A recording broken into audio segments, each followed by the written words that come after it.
In the marketplace of Athens, where merchants called their prices and money changed hands, where olives and oil and pottery were bought and sold, where the daily business of living occupied most minds most of the time, there walked a man who seemed to be doing nothing useful, producing nothing tangible, contributing nothing obvious to the city's prosperity or power. Socrates moved through the agora not as merchant or customer, but as questioner, as someone who stopped passers-by and engaged them in conversation about things that seemed irrelevant to the business at hand, about justice and virtue and courage and knowledge, about the nature of the soul and the meaning of the good life, about whether anyone truly understood what they claimed to know. He was an odd figure even by the standards of a city that tolerated eccentricity, that prided itself on free speech and democratic openness. His appearance was unremarkable at best. Sources describe him as short and stout, with a snub nose and bulging eyes, with a face that reminded people of the satyr Silenus, with clothing that was simple to the point of poverty, with bare feet regardless of weather, with an indifference to physical comfort that bordered on asceticism, though he was no ascetic, enjoyed wine and conversation, ate when food was available, though he could go without when necessary. His appearance mattered little to him because he believed that what mattered was the soul, was the inner life of the mind and character, was the examined life rather than the decorated exterior that most people devoted such energy to maintaining. The marketplace was his classroom, though he would never have used that word, would have rejected the implication that he was teaching in the way that sophists taught, offering instruction for a fee, claiming to provide knowledge and wisdom, promising to make students successful in public life through training in rhetoric and persuasion. Socrates charged no fees. He claimed to know nothing. He promised only questions, only examination, only the unsettling experience of discovering that what you thought you knew was not knowledge but opinion, was not understanding but unexamined acceptance of conventional wisdom, was not truth but the comfortable certainty that dissolves when subjected to careful questioning. He would approach someone, perhaps a young man eager to make his mark in politics, or an established citizen confident in his reputation for wisdom, or a sophist who made his living teaching virtue, or simply someone who made a claim about justice or courage or any of the concepts that interested Socrates. The approach was gentle, almost deferential. Socrates would claim ignorance, would express admiration for the other person's reputed knowledge, would ask if they might help him understand something that puzzled him.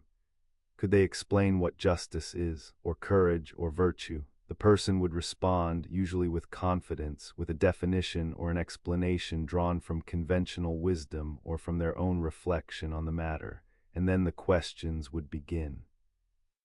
Not aggressive questions, not attacks, but seemingly innocent requests for clarification. What exactly do you mean by that? Would you say that this example fits your definition? What about this case does your explanation cover it? The person would answer, would refine their definition, would try to accommodate the examples Socrates raised. But each answer generated new questions, each clarification revealed new problems, and gradually, sometimes quickly, contradictions would appear. The definition that seemed clear at first would turn out to exclude cases it should include or include cases it should exclude. The explanation that seemed adequate would fail to account for obvious examples. The confident understanding would reveal itself as confusion, as a set of beliefs that did not cohere, that contradicted each other, that could not withstand the patient examination that Socrates applied. This was the elenchus, the Socratic method of examination that proceeded through questions, that tested definitions against cases, that revealed contradictions and inadequacies, that reduced the interlocutor to aporia, to the state of being at a loss, of recognizing that they did not know what they thought they knew. The experience was often painful. People did not enjoy discovering that their confident beliefs were confused, that their reputation for wisdom was undeserved, that they could not define or explain concepts they used every day as if they understood them perfectly. Some became angry, some felt humiliated, Some accused Socrates of playing tricks, of using sophistry to make the worse argument appear the better, of deliberately confusing people for his own amusement or to enhance his own reputation. But for those who could move past the initial discomfort, who could allow their ego to be wounded in service of pursuing truth, who could value understanding more than the appearance of wisdom, the Elenchus offered something precious, the possibility of genuine knowledge rather than mere opinion, the opportunity to build understanding on secure foundations rather than on unexamined assumptions. The chance to develop the kind of wisdom that could withstand questioning because it was based on careful thought rather than on conventional belief. These were the people who became Socrates' students, though he would resist that term, would insist he was not teaching them but examining with them, was not providing knowledge but helping them recognize their ignorance, was not filling empty vessels but clearing away the false certainties that blocked genuine understanding. The conversations would last hours sometimes, would wind through example and counterexample, would explore every implication of proposed definitions, would follow arguments wherever they led regardless of whether the conclusions were comfortable or conventional. Socrates was relentless in his questioning, would not accept vague generalities or appeals to authority, would not let people change the subject when the examination became uncomfortable, would not allow them to rest in convenient ambiguities that avoided the hard work of thinking clearly. But he was also genuinely humble, would acknowledge when arguments led him into confusion, would admit that he too did not know, would treat the examination as shared inquiry rather than as combat, would seem as interested in understanding the question as in defeating his interlocutor. What made the conversations philosophical rather than merely argumentative was Socrates' commitment to following the argument rather than defending any predetermined conclusion. He was willing to be refuted, was genuinely seeking truth rather than victory, was pursuing wisdom rather than reputation. If someone could show him that his reasoning was flawed, could expose contradictions in his own beliefs, could demonstrate that his conclusions did not follow from his premises, Socrates would acknowledge the refutation, would thank the person for correcting him, would adjust his understanding accordingly. This intellectual honesty was rare then as now, was part of what made Socrates a philosopher rather than a sophist, was what allowed the Elenchus to be truly philosophical method rather than rhetorical technique. But the questions did not lead to answers in the way that most people expected or wanted. The examinations rarely concluded with a satisfactory definition, rarely reached certainty about what justice or courage or virtue really is. Instead, they typically ended in aporia, in the recognition that the question was more difficult than it seemed, that none of the proposed answers were adequate, that more thought was needed, that understanding would require continued examination. This was frustrating for those who wanted conclusions, who needed answers they could take away and apply, who expected philosophy to provide the kind of certainty that would allow them to stop questioning.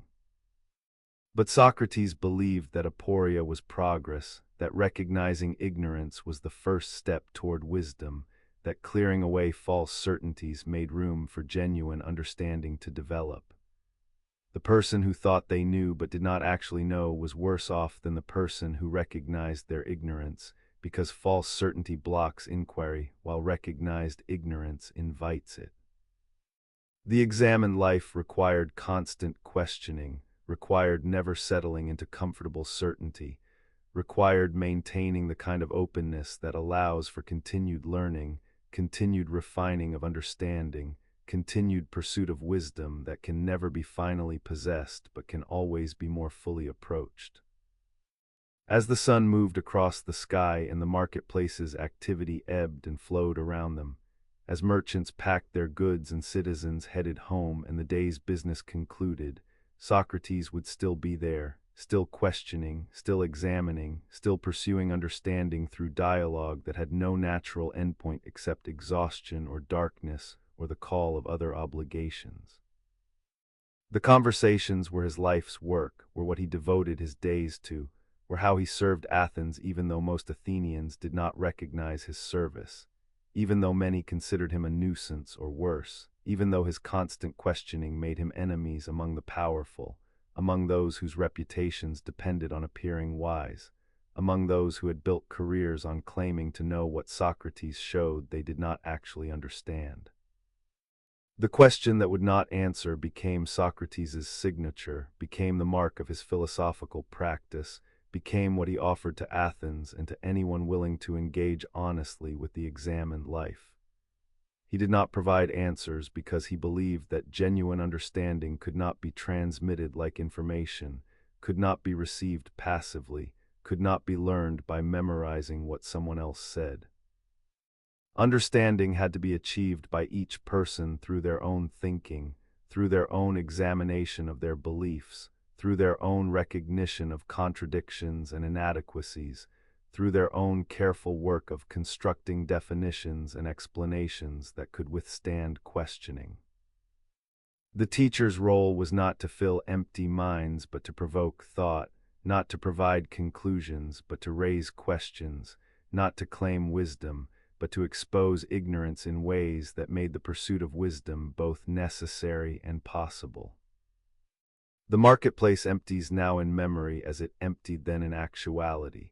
As the day ends and people return home and the conversations pause until tomorrow when they will resume, when Socrates will return to the agora and begin again, will find new interlocutors or continue with familiar ones, will ask his questions again, will examine again, will pursue understanding again, knowing that the pursuit never ends, that the questions remain open.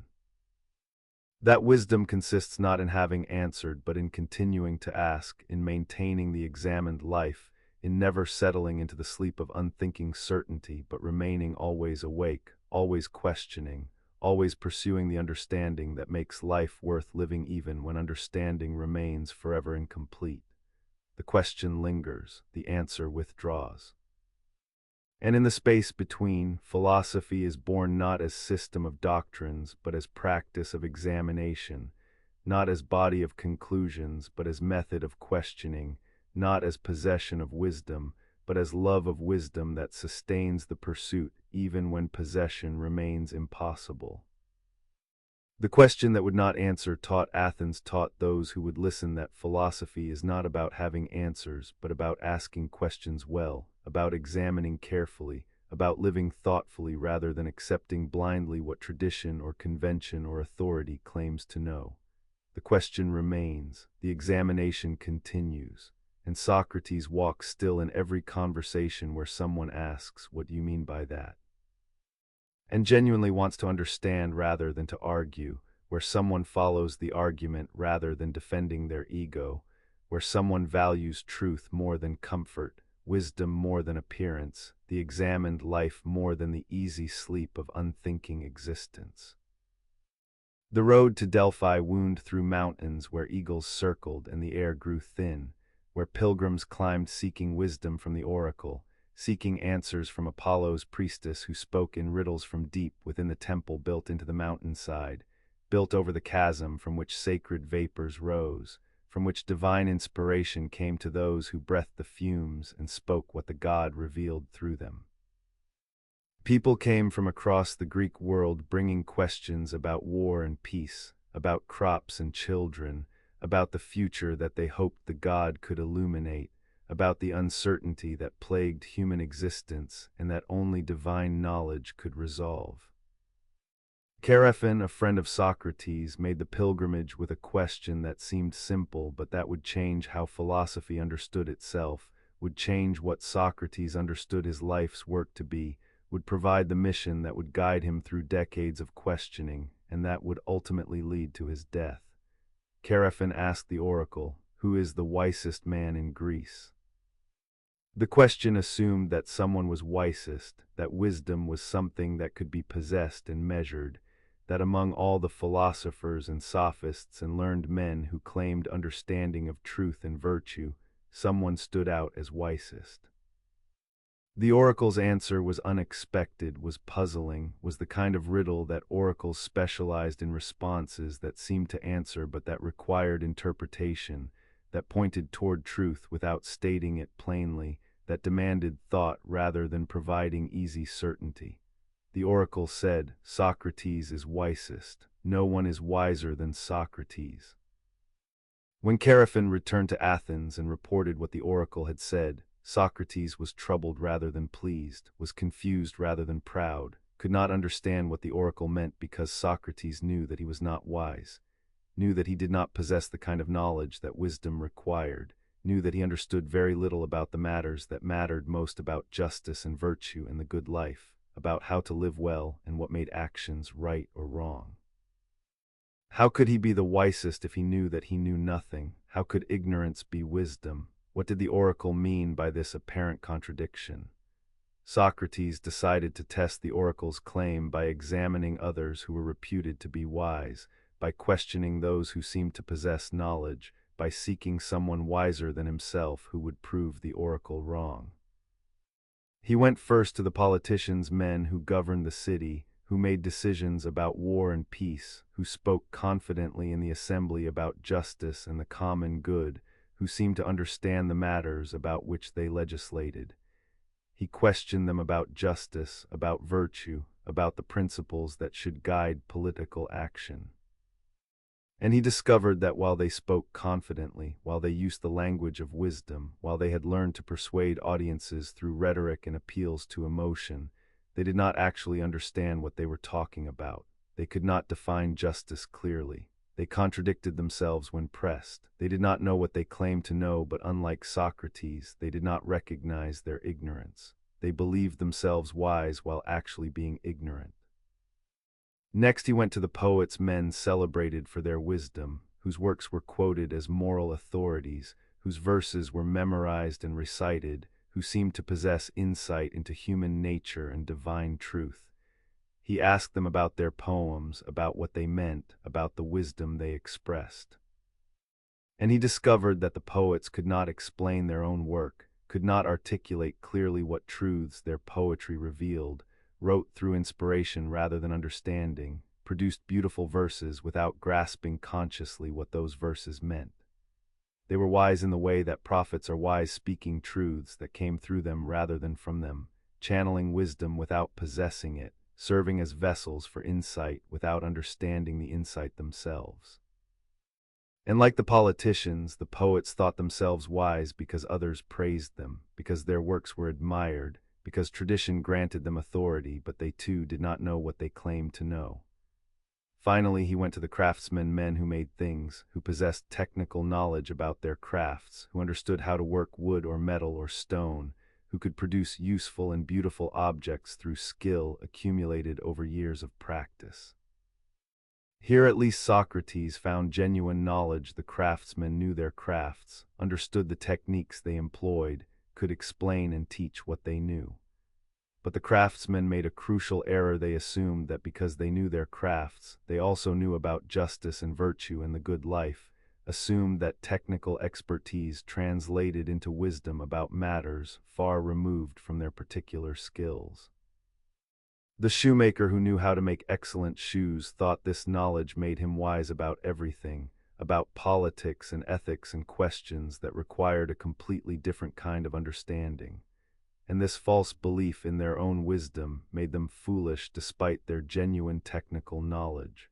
Through these examinations, Socrates came to understand what the oracle meant. He was wisest not because he possessed knowledge that others lacked, not because he understood what others did not understand, but because he alone recognized his ignorance. He knew that he did not know. The politicians and poets and craftsmen were ignorant but did not recognize their ignorance, believed themselves wise while actually being foolish, possessed false certainty that blocked the pursuit of genuine understanding.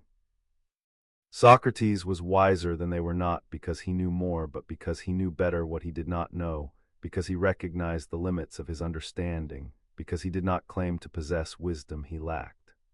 This recognition became the foundation for Socrates' philosophical mission, became the principle that guided his practice of examination, became the insight that the oracle had revealed through its riddling pronouncement. Wisdom begins with recognizing ignorance. The examined life begins with acknowledging how little we truly understand. Philosophy begins not with claiming to know, but with admitting that we do not know, with recognizing that the questions are more difficult than they seem, with understanding that genuine knowledge is rare and that most of what passes for knowledge is merely opinion, is merely unexamined belief, is merely the repetition of conventional wisdom that has never been tested. But recognizing ignorance was only the first step. The next step was to pursue understanding through careful examination, through questioning that tested beliefs, through dialogue that refined definitions, through the patient work of philosophy that might never reach final certainty but that could at least clear away false certainties, that could at least replace unexamined opinion with examined understanding, that could at least make progress toward wisdom, even if complete wisdom remained forever beyond human grasp. Socrates understood that the oracle had given him a mission to be the gadfly that stung Athens into wakefulness, to be the questioner who exposed false certainty, to be the philosopher who helped others recognize their ignorance so that they might begin the pursuit of genuine wisdom. The oracle's riddle contained a paradox that philosophy has never fully resolved. How can knowing that one doesn't know be a form of knowing? How can ignorance be wisdom? The paradox points toward something important about the nature of knowledge and wisdom, that they are not possessions that one has or lacks absolutely, but are rather relationships to what one knows and doesn't know, are matters of recognizing limits and boundaries, are about understanding the difference between genuine knowledge and mere opinion, between examined belief and unexamined certainty. The person who knows many facts but does not recognize what they don't know, who cannot distinguish between what they genuinely understand and what they merely believe, who confuses opinion with knowledge, this person is not wise despite their learning.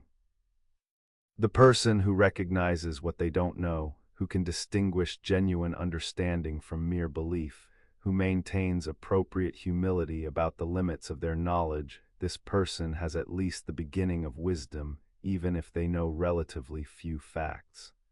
Socrates' interpretation of the oracle became his life's work.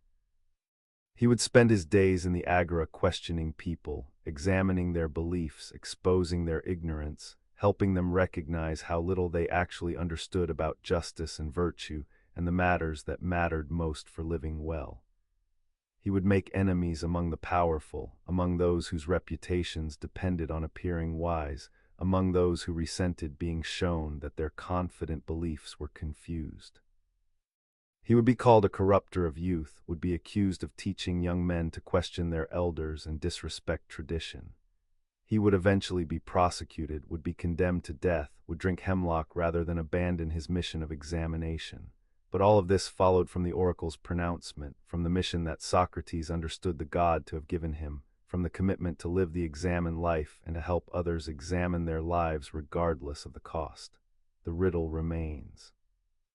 In recognizing that we don't know, do we know something? In admitting ignorance, do we possess a kind of wisdom? The questions circle back on themselves, create paradoxes that logic cannot easily resolve, point towards something about self-knowledge and self-examination that propositional knowledge cannot capture. Perhaps the oracle's wisdom was this, that recognizing ignorance is not itself wisdom, but is the necessary condition for pursuing wisdom, is the clearing of ground on which understanding might be built, is the first step on a journey that has no final destination but that is worth taking nonetheless, is the beginning of philosophy understood not as body of doctrines but as way of life, as practice of examination, as commitment to pursuing truth even when truth remains elusive. The cave of knowing, where the oracle spoke her riddles, where divine wisdom touched human inquiry, where the God revealed what humans could not discover on their own, this cave holds still its mystery, points still toward the paradox at philosophy's heart. We know that we don't know. The knowing and the not knowing exist together, define each other, make possible the pursuit of understanding that constitutes philosophy itself. Socrates stood at the threshold of this cave, heard the oracle's pronouncement, accepted the mission it implied, and spent his life helping others see what he had seen, that wisdom begins with recognizing ignorance, that the examined life begins with acknowledging how much examination is needed, that philosophy begins not with answers but with questions, not with certainty but with doubt, not with possession of wisdom but with love of wisdom that sustains the pursuit even when wisdom itself remains forever incomplete. Athens was magnificent, a city of marble temples gleaming white against the azure sky, of covered walkways where philosophers debated and poets recited, of theaters where tragedies explored the depths of human suffering and comedies mocked the follies of contemporary life, of the Pnyx where citizens gathered in assembly to govern themselves through speech and vote, of the Acropolis where Athena's temple stood testament to the city's devotion to wisdom and to the goddess who embodied it. The city had defeated the Persian Empire, had built a naval empire of its own, had become the center of Greek culture and learning, had created democracy and nurtured the arts and produced the philosophers and playwrights whose works would define Western civilization.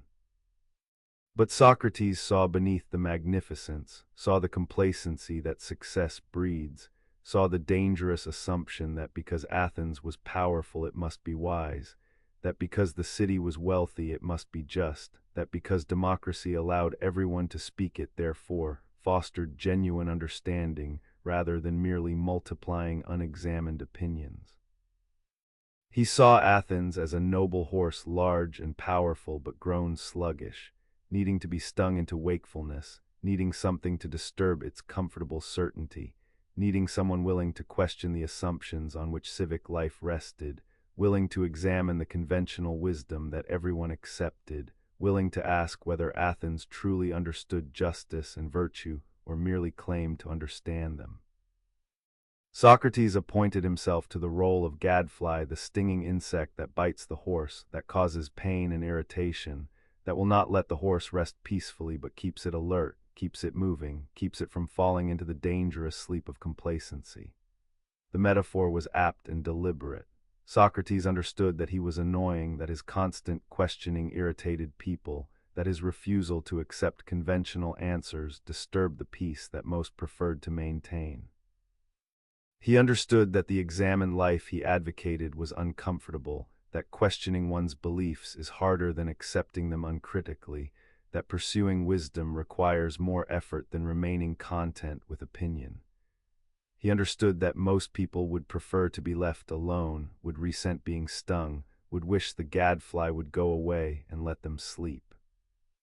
But he believed that Athens needed the gadfly, that a city that did not examine itself would make terrible mistakes, that democracy without wisdom was dangerous, that power without understanding of justice would be used unjustly, that a sleeping city was vulnerable no matter how powerful it appeared to be.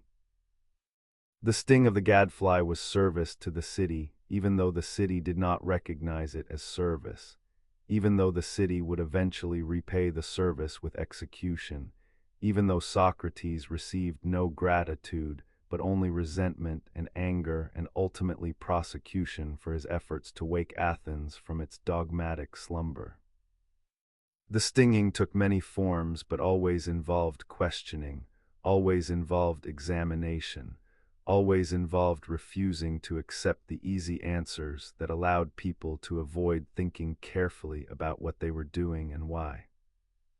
When politicians spoke confidently about justice, Socrates would ask them what justice is, would press them to define it clearly, would show through questioning that they did not actually understand what they were legislating about, that they were making laws based on convention or self-interest or unexamined tradition rather than on genuine understanding of what justice requires.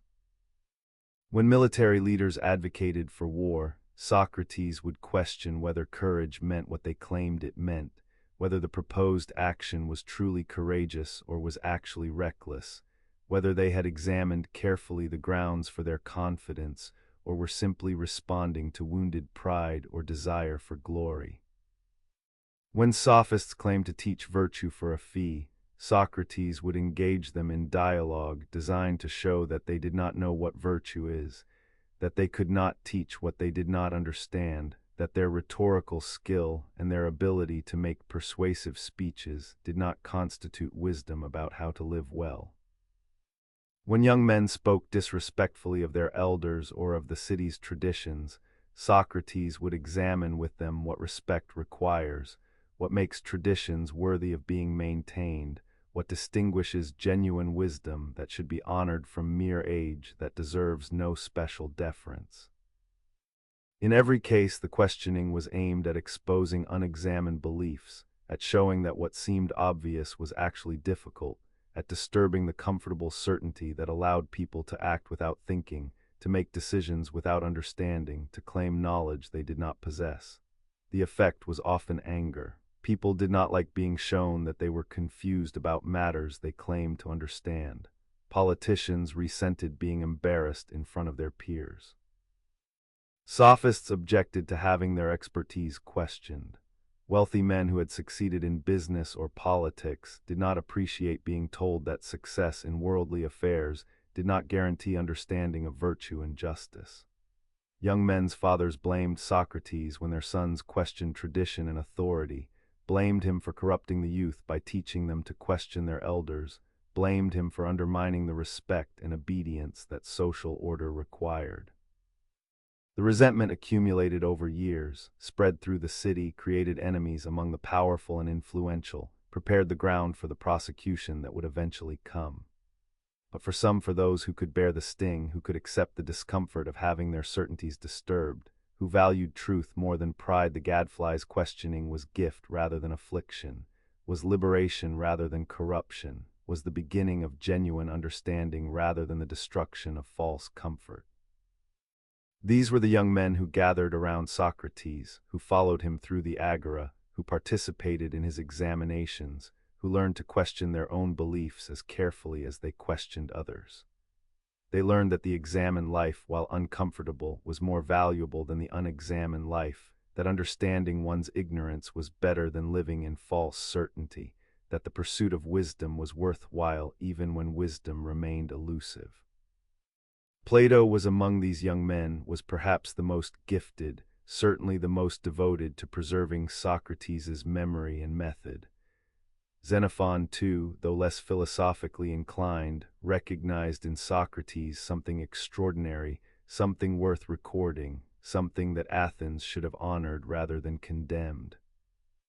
Alcibiades, the brilliant and troubled politician who would betray Athens, who would change sides during the Peloponnesian War, who would pursue personal ambition at the city's expense, even Alcibiades was drawn to Socrates, recognized in him a wisdom and integrity that stood in stark contrast to the sophists and politicians who claimed to be wise, but who were actually pursuing wealth and power rather than understanding. The gadfly's mission was dangerous from the start, was always going to end badly, was incompatible with the kind of safety and comfort that most people seek.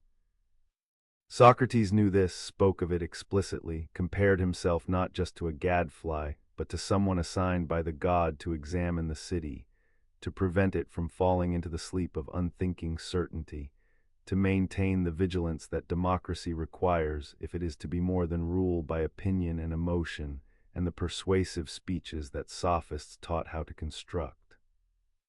He understood that this mission made him enemies, that powerful people do not forgive being exposed as ignorant, that a city grown comfortable in its certainties would eventually strike back against the one who insisted on disturbing those certainties. But he believed that the mission was worth the risk, that Athens needed the gadfly even if Athens did not want the gadfly, that serving the city meant stinging it rather than flattering it, that true friendship meant telling difficult truths rather than agreeing with whatever the friend wanted to hear.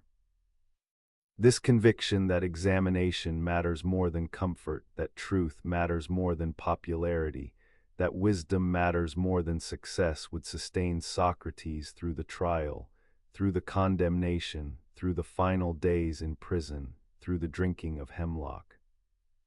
The gadfly would be crushed, but the sting would remain, would continue irritating Athens long after Socrates was dead, would inspire others to take up the practice of examination, would make philosophy into something that had martyrs, that required courage, that might cost everything yet remained worthwhile, because the examined life was the only life worth living. The sleeping city preferred sleep to wakefulness, preferred comfortable opinion to uncomfortable examination, preferred the familiar certainty of tradition to the disturbing questions that philosophy raised. This preference was not unique to Athens, was not peculiar to ancient Greece, is perhaps universal in human communities, is the reason every society eventually finds its gadflies annoying, finds its questioners dangerous, finds its philosophers threatening to the social order that depends on most people accepting without examination the beliefs and values and hierarchies that the society is built upon. The gadfly reminds us that we are sleeping, that our certainties are unexamined, that we do not understand what we claim to know. The reminder is unwelcome, the sting hurts, and eventually the horse strikes back, swats the gadfly, kills the questioner, silences the philosopher who would not let the city rest. But the gadfly's death does not end the stinging. The questions remain, the examination continues. Others take up the practice of questioning, of examining, of refusing to accept conventional wisdom without scrutiny. Philosophy survives the philosopher, continues beyond the individual life, becomes tradition of inquiry that each generation must renew, must practice again, must embody in new questioners who will sting their own sleeping cities, who will disturb their own comfortable certainties, who will risk what Socrates risked because they recognize what Socrates recognized, that the examined life is the only life worth living, that truth matters more than safety. That wisdom is worth pursuing even when pursuit brings danger, even when the city condemns, even when the hemlock waits. The city sleeps still, the gadfly stings still. And somewhere in every question that disturbs certainty, in every examination that exposes ignorance, in every refusal to accept conventional wisdom without scrutiny, Socrates continues his mission, continues serving cities that do not want his service, continues stinging horses that would prefer to sleep, continues insisting that we wake up, that we examine our lives, that we pursue understanding rather than wresting content with opinion. That we live philosophically even when philosophy makes us uncomfortable, even when examination threatens our certainties, even when the sting hurts and we wish the gadfly would simply go away and let us sleep peacefully in our unexamined assumptions. The sleep beckons, the comfort calls. But the sting persists, reminding us that we are not awake, that we do not understand, that the examined life requires more than we are giving it, that philosophy demands we question even especially the beliefs we hold most firmly, the certainties we are most reluctant to disturb, the comfortable assumptions that make life easy but that make wisdom impossible. Within Socrates, accompanying him from childhood, dwelling in some interior space that he could access but never fully explain, there lived a voice. Not a voice in the ordinary sense, not words spoken audibly, not language that others could hear, not communication that could be recorded or reported with precision, but a presence, a knowing, a warning that came when he was about to take a wrong path, make a poor choice, pursue an action that should be avoided. Socrates called this his daemonion, his divine sign, his spiritual guide, the inner voice that spoke not in commands but in prohibitions, that never told him what to do but only warned him away from what should not be done. The demon was with him always but did not always speak. It remained silent when actions were permissible, when choices were acceptable, when paths forward were not forbidden. Its silence meant consent, meant that Socrates could proceed without divine warning, meant that the action he contemplated was at least not wrong even if the demon provided no positive guidance about whether it was right. But when the demon spoke, when the interior warning came, when the sense of divine prohibition arose, Socrates obeyed absolutely, without question, without second-guessing the guidance, without trying to rationalize or explain away the warning. He trusted the demon more completely than he trusted his own reasoning, more completely than he trusted the advice of friends, more completely than he trusted the laws and customs of Athens. The demon's guidance was personal rather than universal, was directed to Socrates specifically rather than being moral law applicable to everyone. It warned him about actions that would be wrong for him in his particular circumstances, not necessarily actions that were wrong in themselves or wrong for everyone. The distinction mattered because it meant the demon was not providing ethical theory, was not offering principles that Socrates could teach to others, was not replacing the need for philosophical examination with direct divine command. The demon guided Socrates' life but did not answer philosophical questions about virtue and justice, did not provide the knowledge that philosophy sought, did not make examination unnecessary. Socrates still had to think carefully about ethical questions, still had to examine his beliefs and practices, still had to pursue wisdom through dialogue and reasoning. The demon supplemented philosophical inquiry but did not replace it. This created a paradox that Socrates never fully resolved. He was the great rationalist, the philosopher who insisted on logical argument and careful examination, who rejected appeals to authority and tradition, who demanded that beliefs be justified through reasoning rather than accepted on faith. Yet he relied absolutely on the demon's non-rational guidance, trusted a divine voice that provided no arguments, followed promptings that came from beyond reason, obeyed warnings that he could not explain or defend through philosophical analysis. How could the most rational of philosophers depend so completely on something so irrational? How could the one who demanded that everything be examined accept without examination the demon's guidance? Perhaps the answer is that Socrates recognized limits to what reason can provide, understood that philosophical examination can criticize and refine but cannot originate, cannot generate the first principles that guide inquiry, cannot create the values and commitments that make philosophical pursuit meaningful. Reason can examine whether actions are consistent with principles, can test whether choices cohere with beliefs, can explore the implications and consequences of different courses of action. But reason cannot tell us what to value in the first place, cannot generate concern for virtue and justice ex nihilo, cannot provide the motivation that makes philosophical life worthwhile. The demon perhaps provided what reason could not: the ground of moral conviction, the sense of direction, the inner knowing that preceded argument and that argument could refine but not create. Or perhaps the demon was not something separate from Socrates, but was the wisdom that had accumulated through years of examined living, through decades of thinking carefully about right and wrong, through the habits of mind that philosophy had formed in him.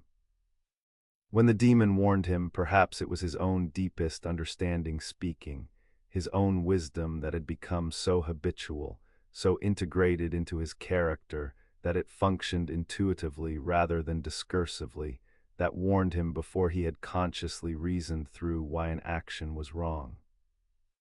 The demon would then not be external divine voice but internal wisdom, not communication from the gods but the voice of his own best self, not supernatural guidance but the natural result of living the examined life for so long that examination had become second nature.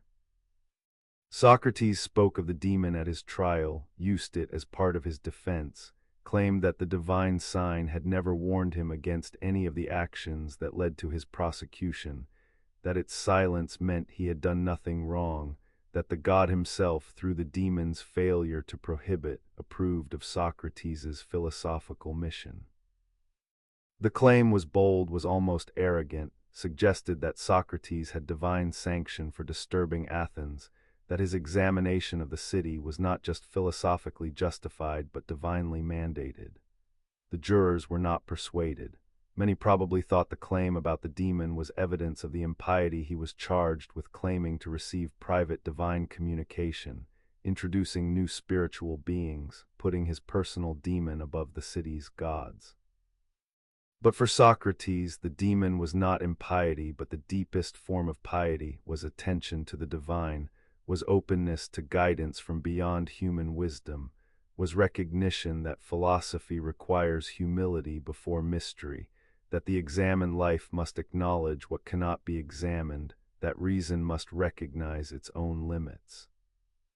The demon represented the boundary between what philosophy could achieve through human effort and what required something more, something beyond logic and argument, something that could only be received rather than constructed, only trusted rather than proven, only followed rather than understood. The crossroads where the demon whispered were moments of decision when multiple paths lay open, when choices had to be made without certainty about which was right, when the future was unclear and the consequences unknowable. These were the moments when philosophical examination reached its limit, when reasoning about principles and consequences had gone as far as it could go but still had not resolved the question, when Socrates stood uncertain about which way to turn. And in these moments the demon would speak or remain silent, would warn or consent, would guide when guidance was most needed. But there were also crossroads where the demon did not speak, where silence left Socrates without guidance, where he had to choose without divine assistance, where human wisdom limited and uncertain was all he had. These were perhaps the most difficult moments, when the demon's silence meant not consent but absence, when Socrates stood alone at the decision point with no voice to guide him, with nothing but his own examined convictions and his own uncertain reasoning to rely upon. In these moments he was truly human, was making choices that might be wrong, was acting without guarantee that the action was right, was accepting responsibility for decisions that might have consequences he could not foresee. The demon's silence at these crucial crossroads was as important as its speech at others.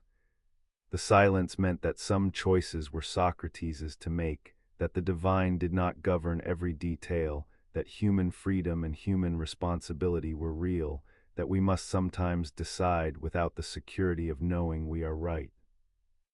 Philosophy prepares us for these moments by examining our beliefs and refining our understanding, but it cannot eliminate the uncertainty, cannot provide certainty where certainty is impossible, cannot replace the need for courage, the courage to choose and act and accept responsibility when we do not and cannot know whether we are right. The demon whispered, or it remained silent. And at the crossroads between certainty and doubt, between divine guidance and human decision, between what philosophy could examine and what examination could not resolve, Socrates found himself where all humans find themselves, choosing in uncertainty, acting without guarantee, living the examined life while acknowledging that examination has limits, that wisdom includes knowing when we do not know, that sometimes we must trust something beyond reason, beyond argument. Beyond anything philosophy can secure, the whisper guided when guidance came, the silence left him free when freedom was necessary, and at the crossroads, whether the demon spoke or remained quiet, Socrates had to choose, had to act, had to take responsibility for living as well as he could in a world where complete wisdom remains forever beyond human reach. The year was 399 BCE. The place was Athens, in the court where citizens served as jurors, where cases were argued before hundreds of voters, where speeches were timed by water clocks and verdicts rendered by dropping stones into urns. The accused was Socrates, 70 years old, a citizen in good standing, a veteran who had fought courageously for Athens, a man who had lived his entire life in the city except for military campaigns. The charges were impiety and corrupting the youth, religious and moral crimes that carried the possibility of death, that were serious enough to justify execution, that gave Athens the legal framework for silencing the gadfly who had stung too persistently, who had made too many enemies, who had questioned too deeply the assumptions on which civic order rested. The formal charges were brought by Meletus, a young poet of no particular distinction, but everyone understood that Meletus was merely the face of a broader prosecution, that behind him stood more powerful figures who had reason to want Socrates silenced. Anytus, a prominent politician who had been questioned by Socrates and humiliated by the examination, who resented the gadfly's stinging, who represented the city's impatience with the philosopher's disturbing questions. Lycon, another whose son had been among the young men who gathered around Socrates, who learned from him to question authority and tradition, who became less docile and more troublesome as a result of the philosophical education that Socrates provided. The charge of impiety had two parts: that Socrates did not believe in the city's gods, and that he introduced new divine beings. The first charge was difficult to prove because Socrates participated in Athenian religious life, made sacrifices at appropriate times, showed respect for the city's gods and temples, never openly denied their existence or importance. But his constant questioning, his habit of examining everything including religious beliefs and practices, his refusal to accept tradition uncritically, all this suggested to his accusers that his piety was not genuine, that his religious observance was merely external conformity, while internally he harbored doubts and questions that undermined faith. The second charge referred to the demon, to the divine sign that Socrates claimed guided him, that warned him away from wrong actions, that provided spiritual direction independent of the city's official religion. To claim private divine communication was suspicious, was potentially introducing new gods, was at minimum putting personal spiritual experience above civic religious obligation. The charge of corrupting the youth focused on Socrates' influence on young men, on the way his questioning taught them to examine their elders' beliefs, to challenge traditional wisdom, to think for themselves rather than accepting authority, to value philosophical understanding over conventional success. The prosecution argued that this was corruption, that teaching young men to question made them disrespectful, that encouraging examination undermined social order, that Socrates' influence produced citizens who were dangerous to the city, who would not obey or respect the traditions and authorities that maintained civic cohesion. The prosecution pointed to Alcibiades and Critias. Both had associated with Socrates, both had become enemies of democracy, both had brought disaster to Athens through their ambitions and betrayals. Surely Socrates bore some responsibility for how these men turned out, for the corruption that made them traitors and tyrants. Socrates' defense was not really defense in the conventional sense. He did not apologize, did not plead for mercy, did not try to make himself sympathetic to the jurors. Instead, he explained his mission, justified his practice of examination, insisted that he had been serving Athens even though Athens did not recognize his service, that the city needed the gadfly even though the city wanted to crush him. He recounted the oracle's pronouncement that no one was wiser than Socrates, explained how he had tested the oracle by examining others reputed to be wise, described how he discovered that they did not know what they claimed to know while he at least recognized his ignorance.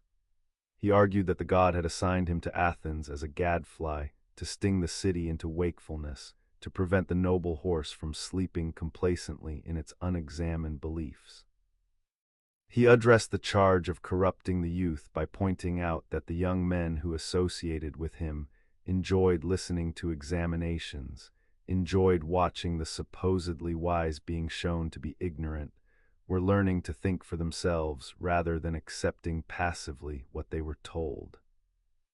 If this was corruption, then philosophy itself was corruption, then teaching people to examine their beliefs was inherently dangerous, then Athens should ban all questioning and require citizens to accept traditional wisdom uncritically.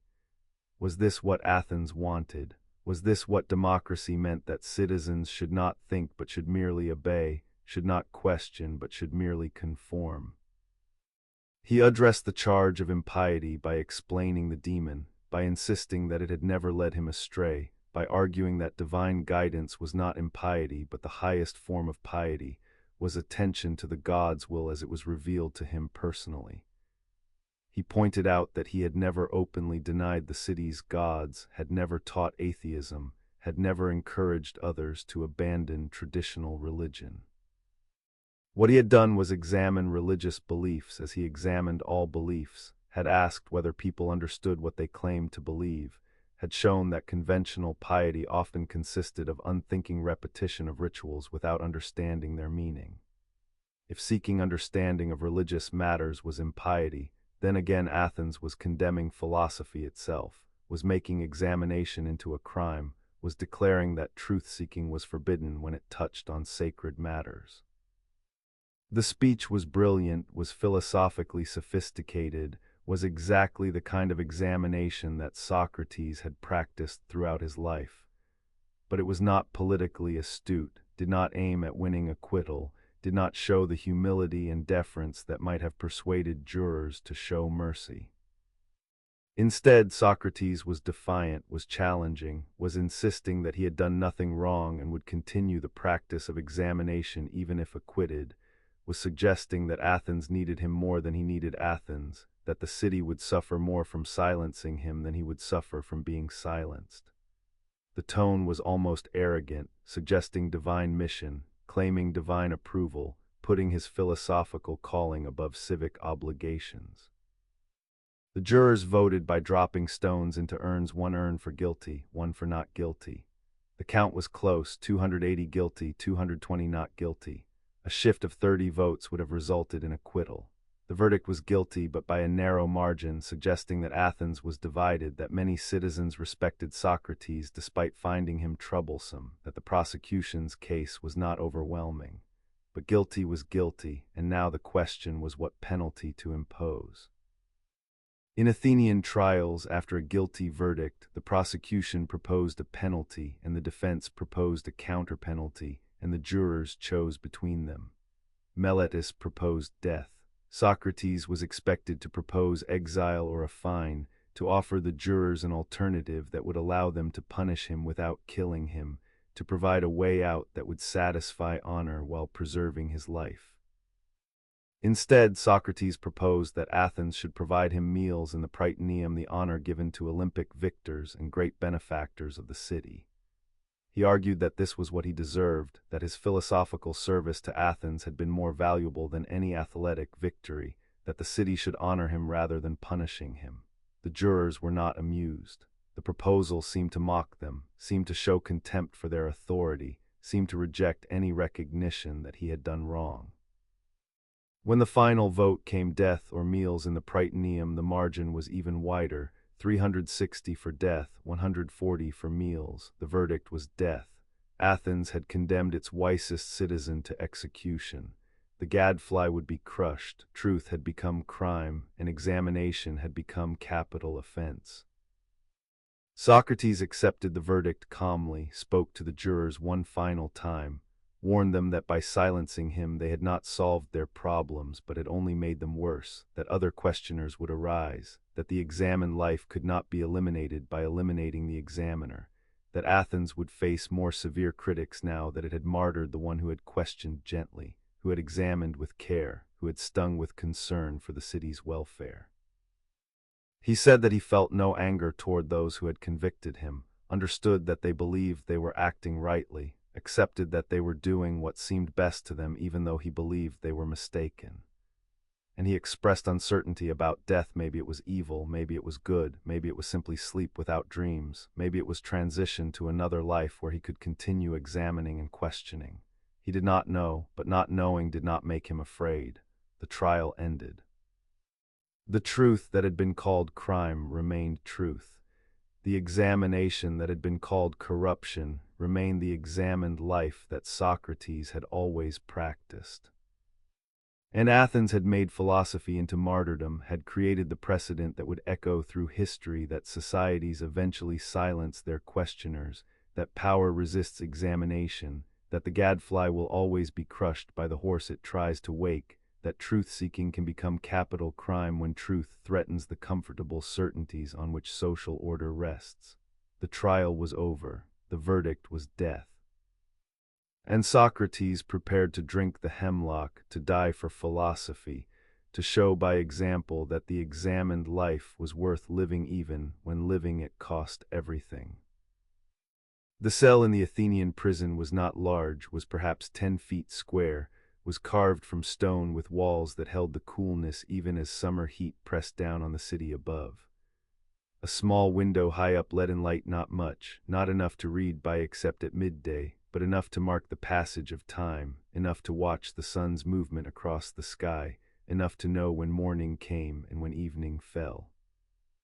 In this space, Socrates spent his final 30 days, waiting for the execution that Athenian law required, but that custom delayed while the sacred ship made its annual voyage to Delos, while the city honored Apollo with the pilgrimage that commemorated Theseus's legendary return from Crete, while religious obligation prevented the pollution that execution would bring. The 30 days were strange suspension between life and death, between the world of the living and the threshold that Socrates was about to cross, between the examined life he had always practiced and the examination of death itself that now became necessary. He was not alone in the cell. Athenian practice allowed prisoners to receive visitors, to maintain human contact, to say farewells to friends and family, to spend final days in conversation rather than isolation. And Socrates' friends came daily, gathered around him, brought food and comfort, engaged in the philosophical discussions that had defined their relationship with him, that continued even now, that perhaps became more urgent and more profound because death gave immediacy to questions that can seem abstract when mortality is distant.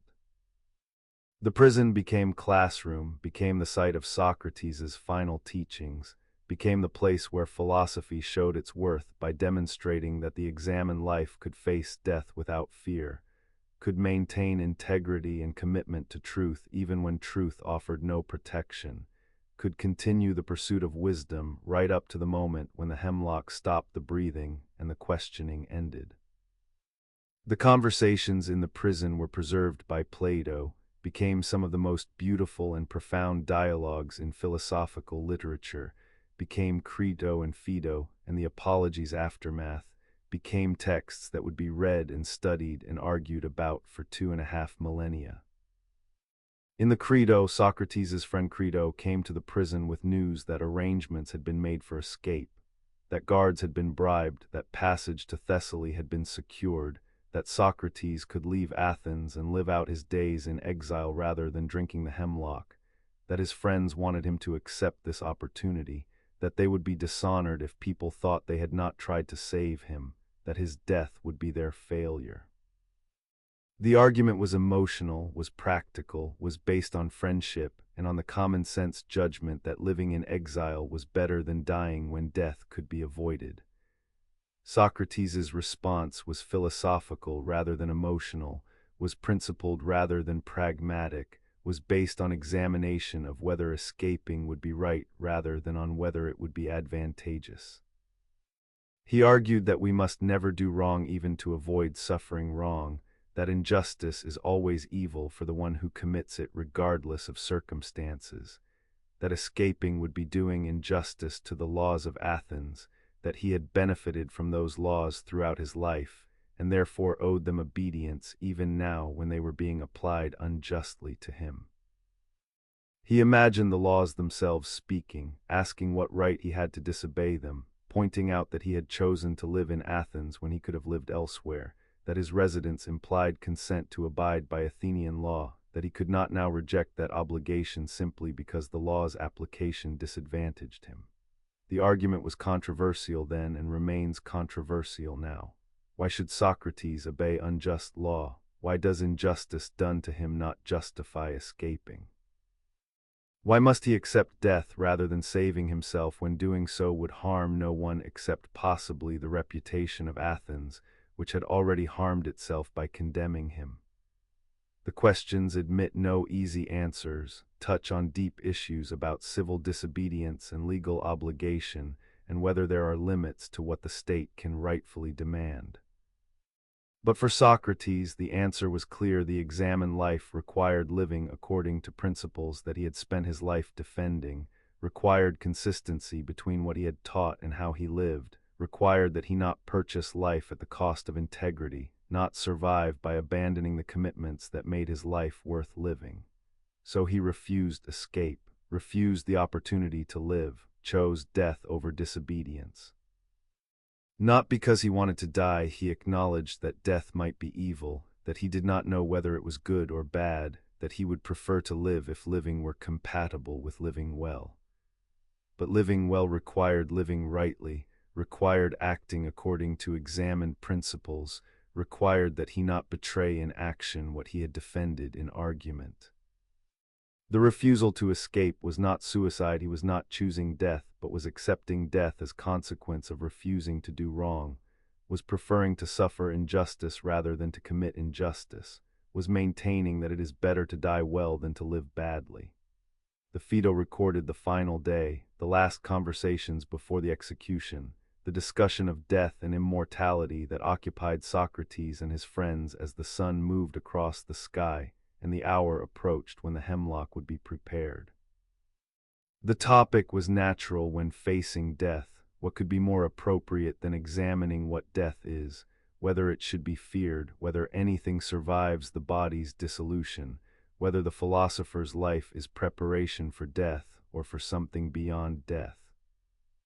Socrates argued for the immortality of the soul, offered several arguments suggesting that the soul exists before birth and continues after death, that death is separation of soul from body rather than complete annihilation, that the philosopher who has spent life caring for the soul rather than the body has nothing to fear from death. The arguments were not conclusive. Socrates acknowledged their limitations, invited objections, refined his reasoning in response to challenges. The point was not to prove immortality with certainty, but to examine the question carefully, to think through what could be said for and against the belief that death is not the end, to approach death philosophically rather than emotionally, to replace fear with examination, to let reason guide rather than allowing instinct to overwhelm. Whether the soul was truly immortal remained uncertain. Socrates admitted he did not know, acknowledged that the question exceeded human capacity for certain knowledge, suggested that belief rather than knowledge was appropriate here. But the examination itself was valuable, was the practice of philosophy continued to the very end, was proof that the examined life could be maintained even especially when facing the final examination that death would bring. His friends wept as the day progressed, as the time approached, as the reality of losing Socrates became undeniable. He comforted them, reminded them that philosophy teaches that death should not be feared, asked them to be philosophical even in grief, to examine their emotions rather than being overwhelmed by them, to remember that they were crying for themselves rather than for him, that his death might not be evil for him even though his absence would be painful for them. The roles were reversed. The one dying comforted those who would survive, the condemned consoled the grieving, the philosopher maintained composure while his students struggled with emotion. The scene was almost unbearable in its poignancy, in the combination of profound loss and philosophical commitment, in the tension between human feeling and reasoned acceptance. Socrates' wife Xanthippe was there with his youngest child in the morning, broke down weeping, had to be led away because her grief was too much, was too painful for everyone present, disturbed the philosophical atmosphere that Socrates wanted to maintain.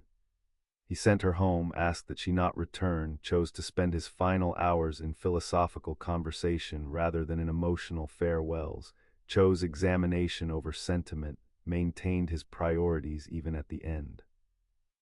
The choice seems harsh, seems to value philosophy over family, seems to put intellectual commitments above human relationships.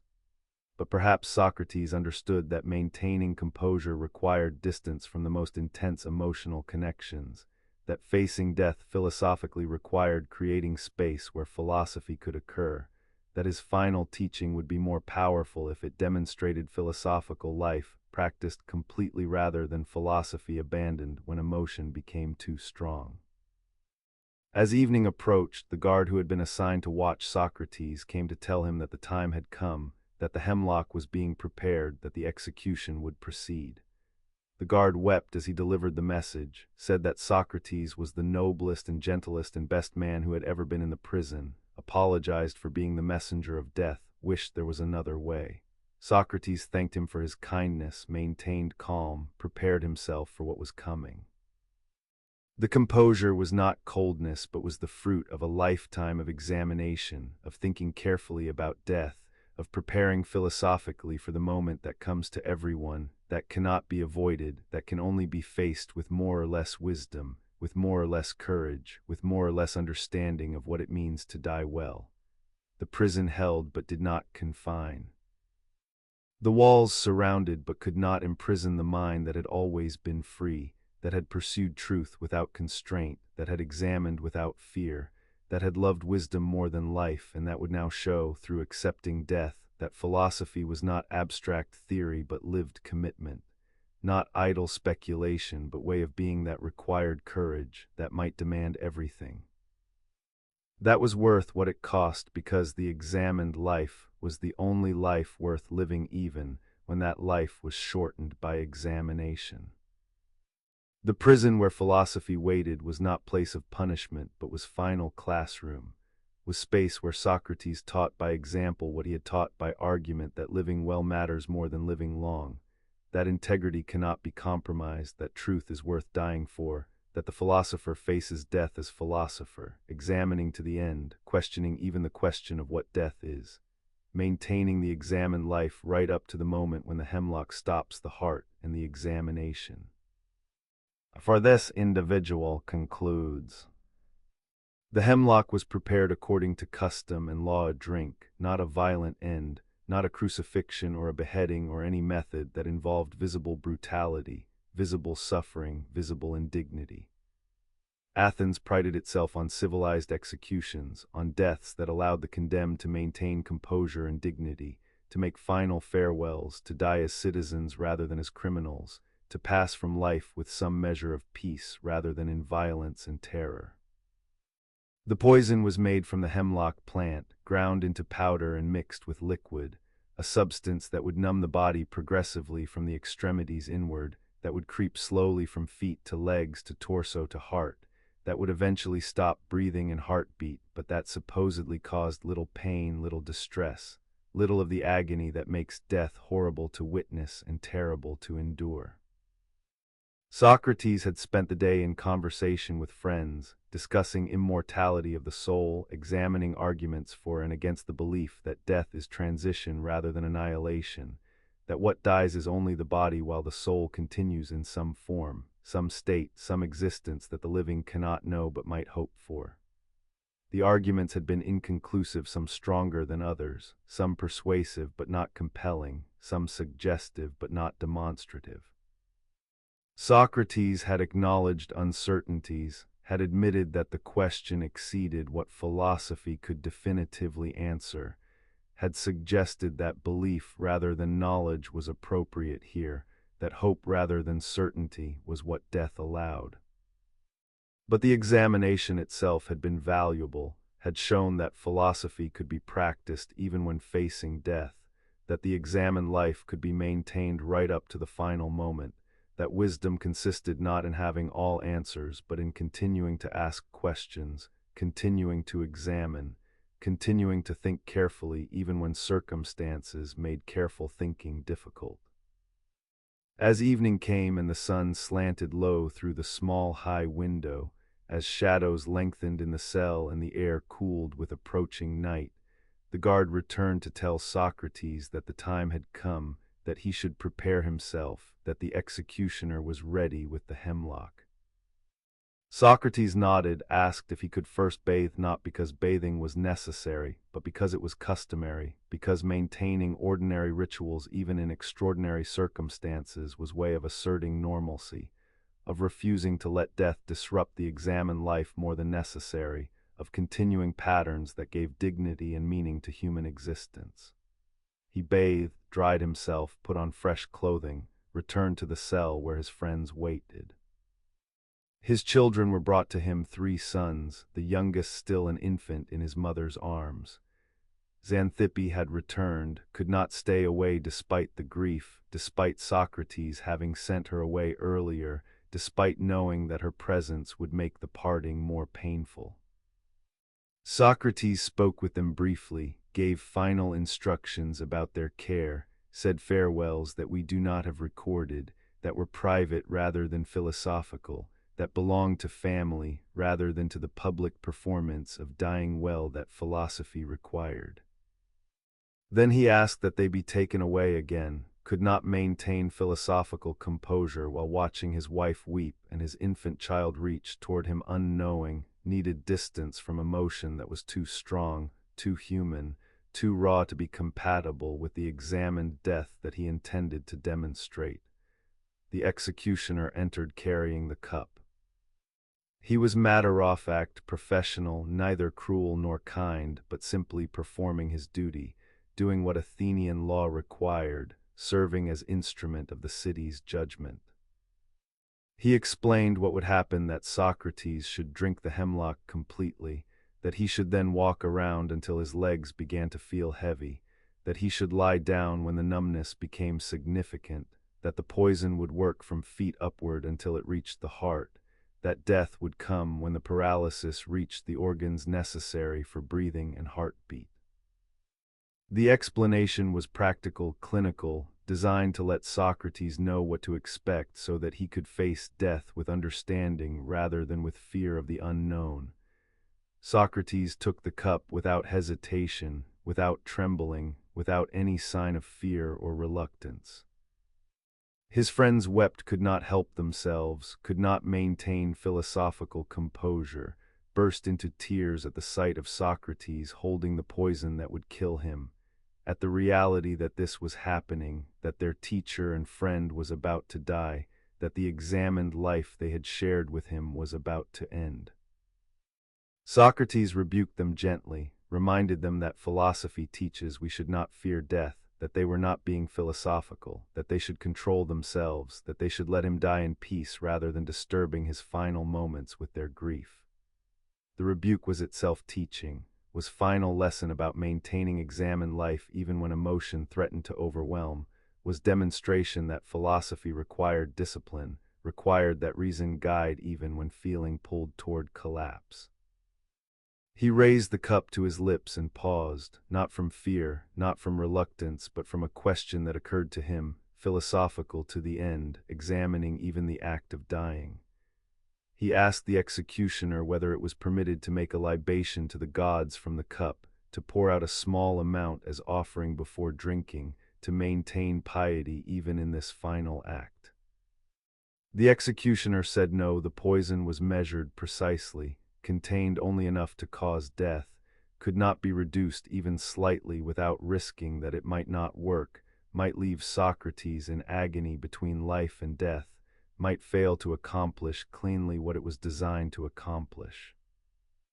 So Socrates accepted the answer, said that at least he could pray, ask the gods to make his journey from this world to the next prosperous, hoped that death would be good rather than evil, even though he could not know whether his hope was justified.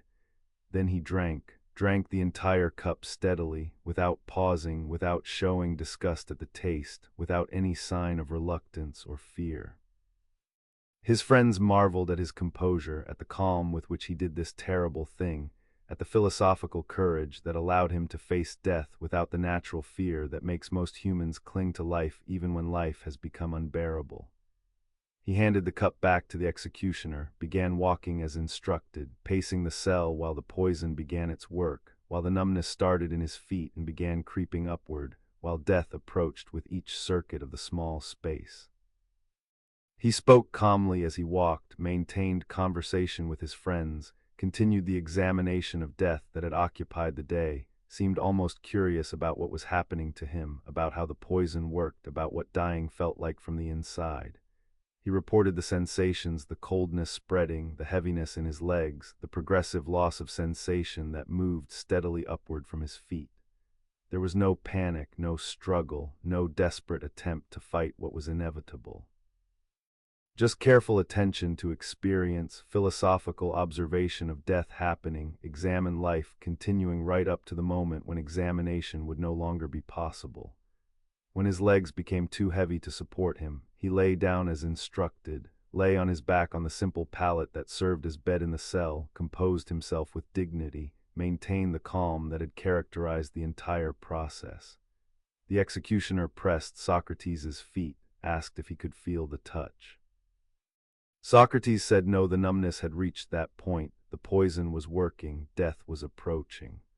The man continued testing, pressing higher on the legs, on the thighs, checking the progress of the paralysis, monitoring how quickly death was coming. Each time, Socrates reported what he could and could not feel, maintained awareness and communication, continued participating consciously in his own dying.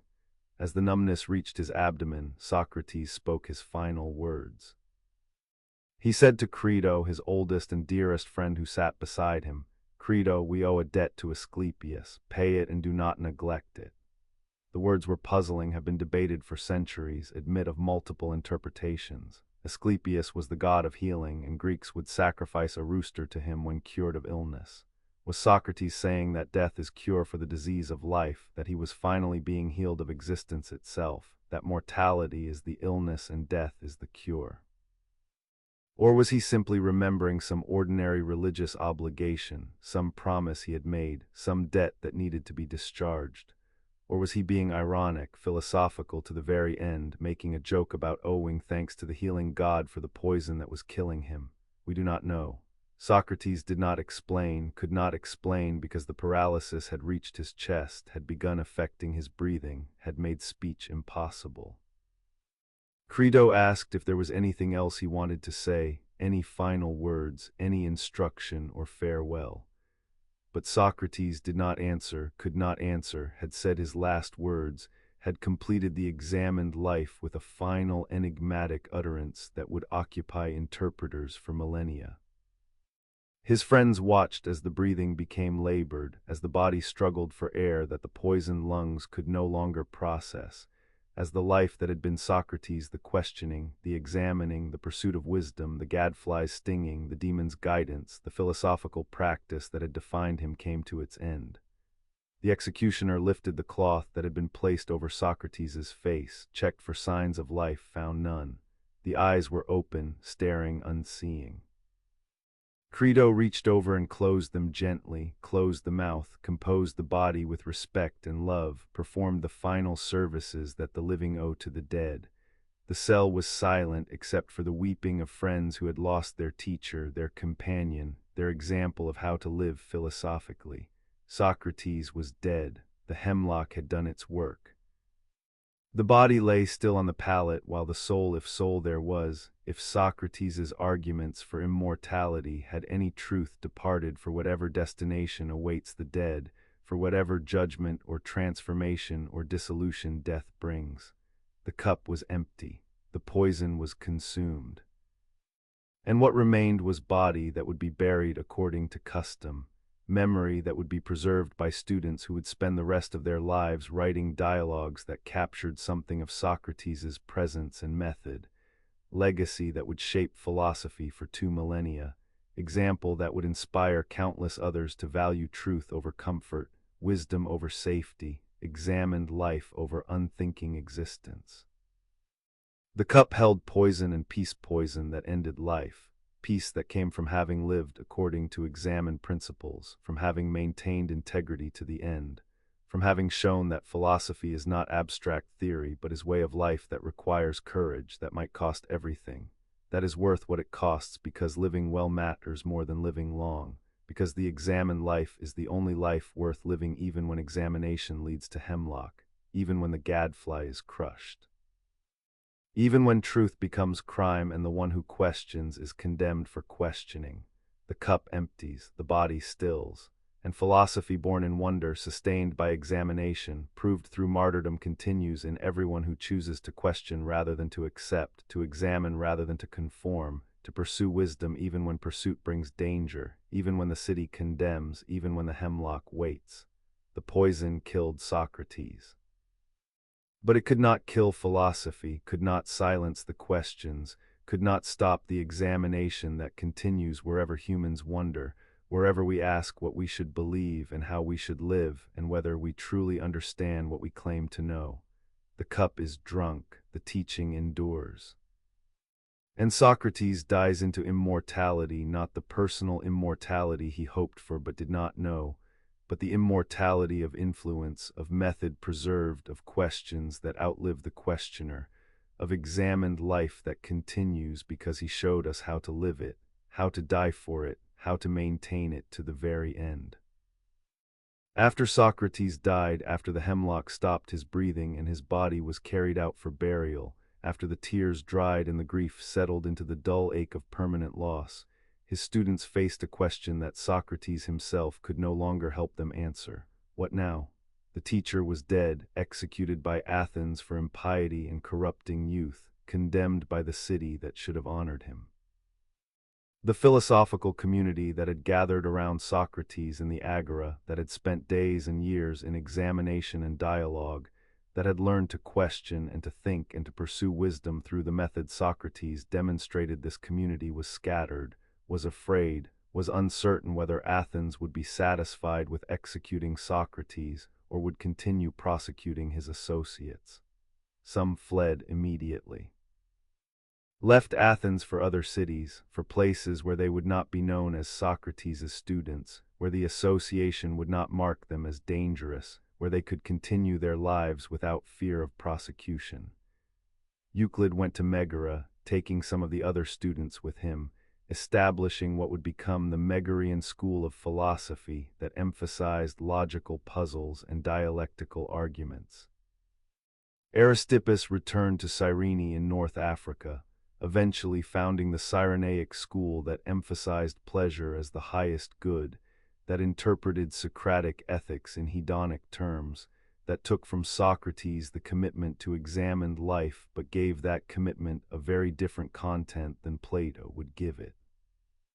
Others stayed in Athens but withdrew from public life, from the kind of open philosophical activity that Socrates had practiced, from the marketplace conversations that had made Socrates visible and vulnerable.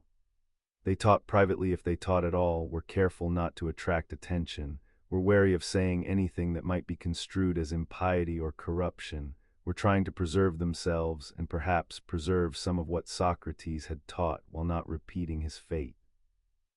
The fear was real. Athens had killed Socrates for asking questions, for examining beliefs, for encouraging young men to think for themselves. The message was clear. Philosophy was dangerous, questioning was subversive, examination threatened civic order, and those who practiced it risked prosecution. But two students, especially Plato and Xenophon, took upon themselves the task of preserving Socrates for posterity, of recording the conversations and the method, of creating literary representations that would capture something of what Socrates had been and what he had taught.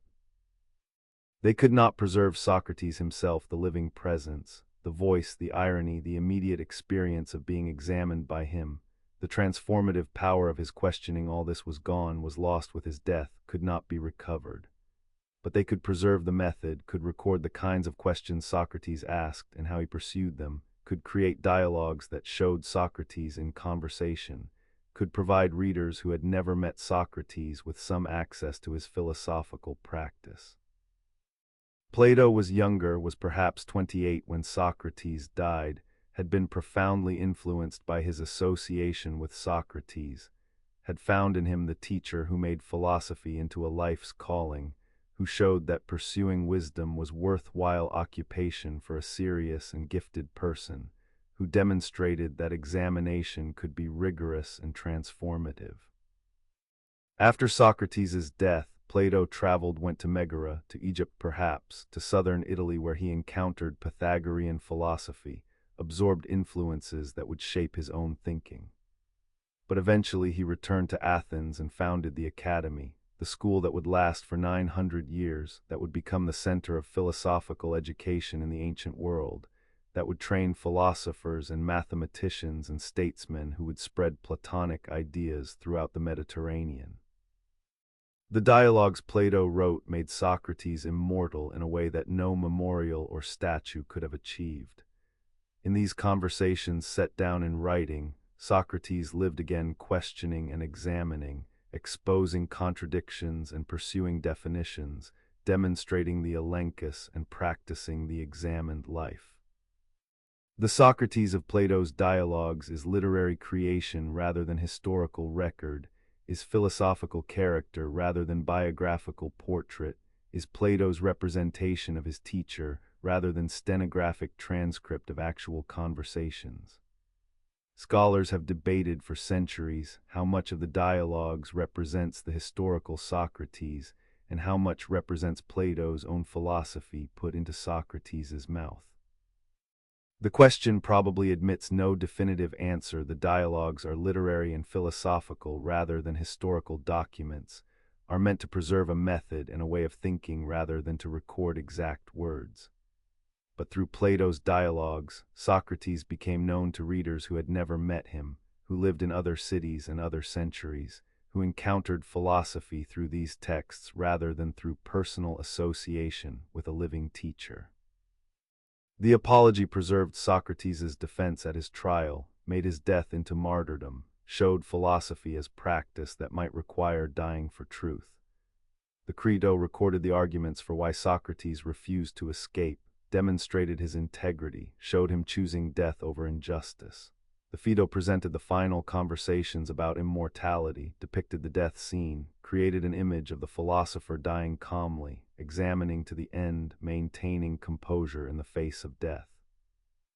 And many other dialogues, early ones that probably reflect the historical Socrates more closely, later ones where Socrates becomes mouthpiece for Plato's own developing philosophy, created a corpus that preserved Socratic method even as it developed beyond what Socrates himself had taught. Xenophon wrote differently, less philosophically, more as historian and biographer than as philosopher. His Memorabilia and Apology and Symposium provided another portrait of Socrates, one less focused on metaphysical questions and more on practical ethics, one that emphasized Socrates' good character and practical wisdom rather than his abstract philosophical arguments. Xenophon's Socrates was less ironic than Plato's, more straightforwardly concerned with virtue and self-control, more clearly pious in conventional ways, more accessible to ordinary people. The two portraits differ significantly. Scholars debate which is more accurate, whether Plato or Xenophon better preserved the historical Socrates, whether either one provides reliable access to what Socrates actually believed and taught. The question may be unanswerable, may be wrong question to ask. What mattered was not historical accuracy in the sense of recording exact words and documenting precise beliefs, but was preserving something of the philosophical practice that Socrates embodied, was transmitting the method of examination to future generations, was making it possible for students who never met Socrates to learn from him, nonetheless through engaging with the texts that his students created. The Socrates who survived through Plato and Xenophon was literary figure, was philosophical character, was representation rather than the man himself. But this literary Socrates became more influential than the historical Socrates ever could have been, became accessible to anyone who could read, became teacher to countless students across centuries and continents, became the figure through whom Western philosophy understood its origins and its methods. Other Socratic schools developed, each claiming Socrates as founder, each interpreting his teachings differently, each emphasizing different aspects of his philosophy and practice. The Cynics, founded by Antisthenes and made famous by Diogenes, emphasized self-sufficiency and rejection of conventional values, took from Socrates the commitment to living according to nature and to reason rather than according to social convention, developed this into an ascetic lifestyle that rejected wealth and status and comfort. The Cyrenaics, following Aristippus, emphasized pleasure and immediate experience, argued that the goal of life was to maximize pleasant sensations while minimizing painful ones, interpreted Socrates' concern with the good life in hedonic terms that Socrates himself probably would not have endorsed. The Megarians, under Euclid, focused on logic and dialectic, developed techniques of argument that would influence later Stoic and skeptical philosophy. Each school carried something of Socrates into new contexts, adapted his teachings to different concerns, developed philosophies that remained connected to Socrates even as they moved in directions he had not taken. The diversity showed both Socrates' influence and the openness of his method because he had not constructed systematic philosophy, because he had left questions open rather than closing them with definitive answers, because he had practiced examination rather than teaching doctrines. He could be appropriated by different schools, could be interpreted in different ways, could become foundation for philosophies that contradicted each other even while all claiming Socratic inspiration. The students carried the questions into exile, into new cities, into written dialogues, into philosophical schools that would shape ancient thought for centuries. What they carried was not a body of doctrine, not a set of conclusions, not Socratic orthodoxy that could be memorized and repeated. What they carried was a method, a practice, a commitment to examination that could be applied to any question, that could be practiced in any context, that could continue beyond Socrates' life because it did not depend on his presence but depended only on willingness to question, to examine, to pursue wisdom through dialogue and careful thinking. The exile preserved philosophy by spreading it, by making it portable, by transforming it from the practice of one man in one city into a practice that could be learned and transmitted, that could survive the death of its founder, that could become tradition rather than remaining only personal charisma.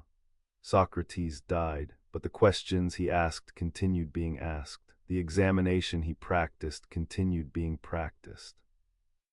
The method he demonstrated continued being demonstrated by students who became teachers, who trained their own students, who passed on not Socratic answers but Socratic questions, not conclusions but commitments to examine life, not wisdom as possession but wisdom as pursuit that never ends, that each generation must renew, that continues as long as humans care about living well, about understanding themselves, about pursuing truth through careful thought and honest dialogue. The exile carried philosophy beyond Athens, beyond Greece, beyond the ancient world, into the future that Socrates could not foresee but that his students made possible by preserving his method, by recording his conversations, by making the examined life something that anyone could aspire to, could practice, could make their own, not by following Socrates slavishly but by following arguments wherever they led, by examining beliefs with the same rigor he demonstrated, by loving wisdom with the same devotion he embodied.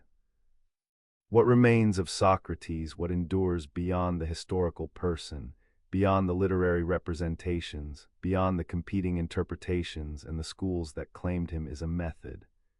Not a philosophical system, not a body of doctrines, not conclusions about metaphysics or ethics or politics, but a way of pursuing truth through questioning, through dialogue, through examination that tests beliefs against reason and experience.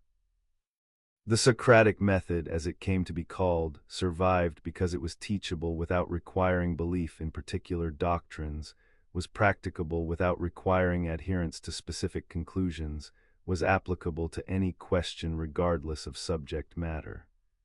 The method was portable, was adaptable, was something that could be learned and practiced by anyone willing to think carefully and honestly about what they believed. The method began with a claim to knowledge, someone asserting that they knew something, that they understood some concept, that they could define some term that mattered for living well. What is justice? What is courage? What is virtue? What is knowledge itself? The person would offer a definition or an explanation, would state confidently what they believed, would provide the account that seemed obvious or traditional or well established. And then the questioning would begin, not aggressive attack, not hostile interrogation, but gentle inquiry designed to test whether the proposed answer could withstand examination, whether the definition was adequate, whether the explanation covered all cases and excluded all non-cases. The questions took the form of requests for clarification. What exactly do you mean by that? Would you say this example fits your definition? What about this case does your explanation account for it? The person would answer, would refine the definition, would try to accommodate the examples that Socrates raised, but often usually contradictions would appear. The definition would turn out to exclude cases it should include or include cases it should exclude. The explanation would fail to account for obvious examples. The confident assertion would reveal itself as confused, as inadequate. as not actually understanding what it claimed to understand. The method proceeded through a lengthy examination, testing, refutation. But the goal was not victory in argument, was not humiliating the interlocutor, was not showing off Socrates' cleverness at the expense of others' confusion. The goal was truth, was understanding, was helping the person recognize that they did not know what they thought they knew so that they might begin the work of genuine inquiry, might replace false certainty with appropriate uncertainty, might pursue wisdom rather than remaining content with opinion. The elenchus was negative in the sense that it typically ended in aporia and being at a loss, in recognizing that the question was more difficult than it seemed, in acknowledging that none of the proposed answers were adequate. But the negative result was progress, was clearing away false certainty, was preparing ground on which genuine understanding might be built.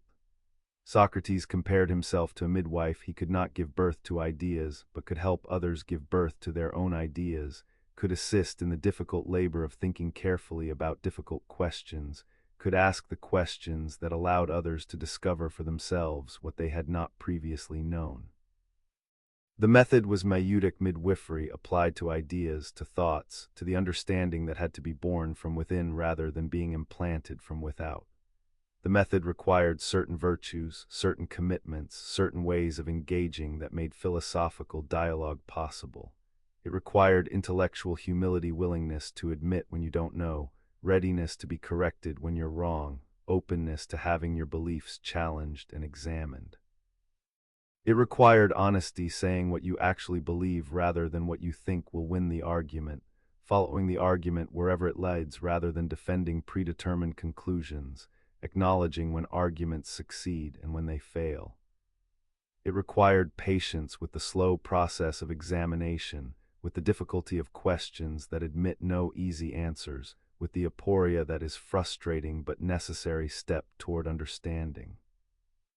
And it required commitment to truth over ego, valuing understanding more than appearing wise, preferring genuine knowledge to false certainty, choosing the examined life even when examination brings discomfort, when it reveals ignorance, when it forces abandoning beliefs that one had been attached to. These virtues were not easy to maintain, were not natural to most people, were cultivated through practice, through repeated engagement in philosophical dialogue, through the habitual choosing of truth over comfort that eventually became character, became the way the person naturally engaged with questions and beliefs. The method's power lay partly in its simplicity. It did not require specialized knowledge, did not depend on technical vocabulary, did not demand years of training before one could participate. Anyone who could think carefully and speak honestly could engage in Socratic dialogue, could ask questions and respond to questions, could follow arguments and identify contradictions. This accessibility made the method democratic in the best sense, made philosophical inquiry something that anyone could practice, not something reserved for experts or elites, not something that required special education or privileged access to esoteric knowledge. But the method also had limitations that Socrates recognized even if he did not always emphasize them. It could test and refine beliefs but could not generate first principles, could not provide the starting points from which examination proceeds, could not create the values and commitments that make inquiry meaningful. Where do the first principles come from if not from examination?